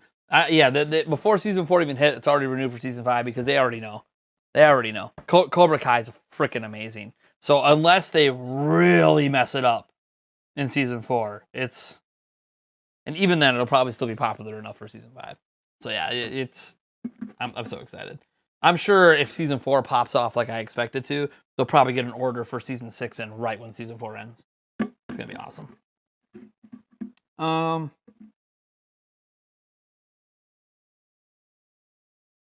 Yeah, your local AMC is nice. Yeah. So our local AMC, the problem with our local AMC is that it wasn't an AMC built theater. So I feel like I've been to a couple AMC theaters in some cities that are really nice.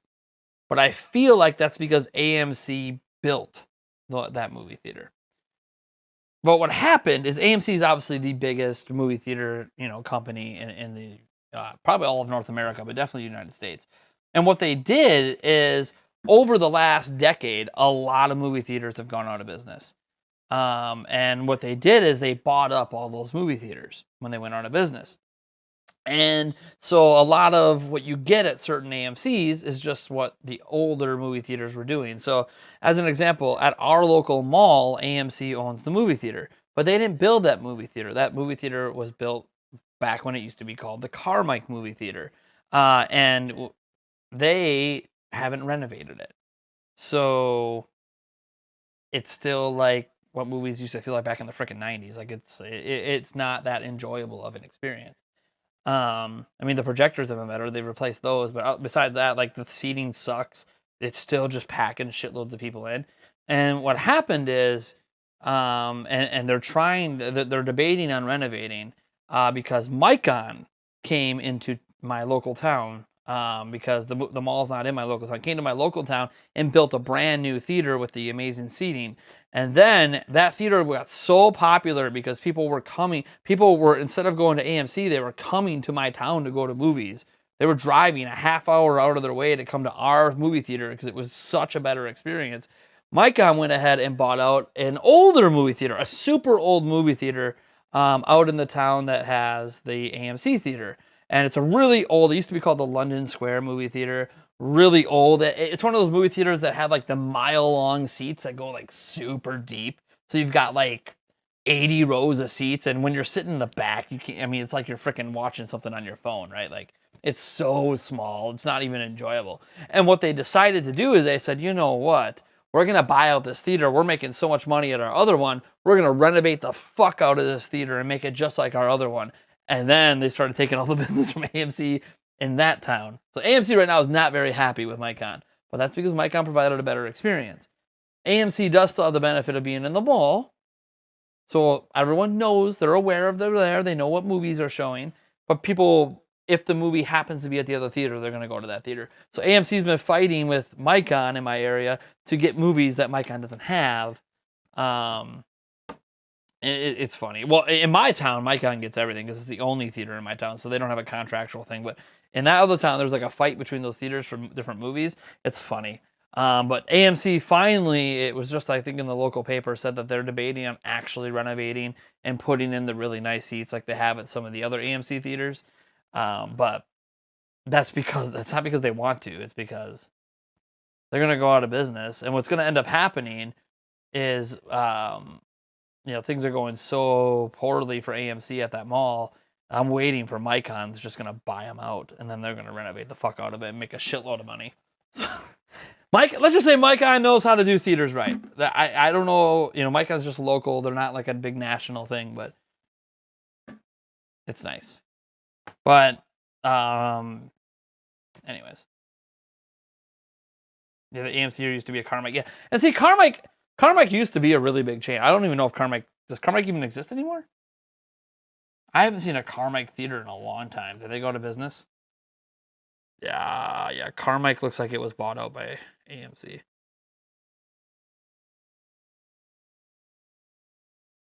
Let's see. Carmike was a motion picture. It had 276 theaters in 41 states. It was the 4th largest movie theater in the United States. Yeah, AMC bought them out. Yeah. AMC bought out Carmike, so that's why there's no Carmikes anymore. But yeah.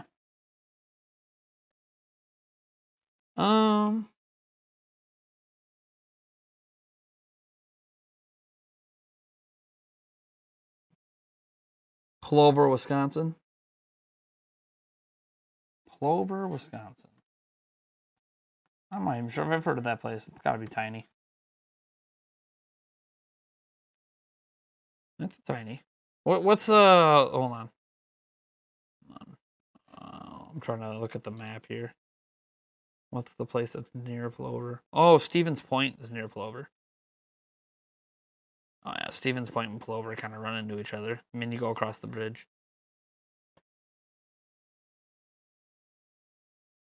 Stevens Point's not that far away. Well, I mean, personally, I don't think anything's that far away in Wisconsin. You can drive anywhere in Wisconsin within a few hours. Bring back three-wheelers. I used to play basketball in Stevens Point. That's why I recognize there. We used to have basketball tournaments down there. That's got to be a nice place to live, though. They're like in the middle of Wisconsin. So, like, everything is like, you want to go to a Packer game, you want to go to Brewers, you want to go to Madtown, you want to go up north to some cabins. Like, you're just kind of in range of everything. It's kind of nice. Like, for me, it's a bit of a haul to go to Milwaukee or Green Bay. Not, like, super, I'll still do it. But, I'd go more often if I lived closer. And going to Madison, that always takes a while. Heck, you live probably close to the Dells down there, too. Now that I'm looking at it. You're not that far away from La Crosse. Nice. Nice. Yeah, you're a lot closer to the Dells, man.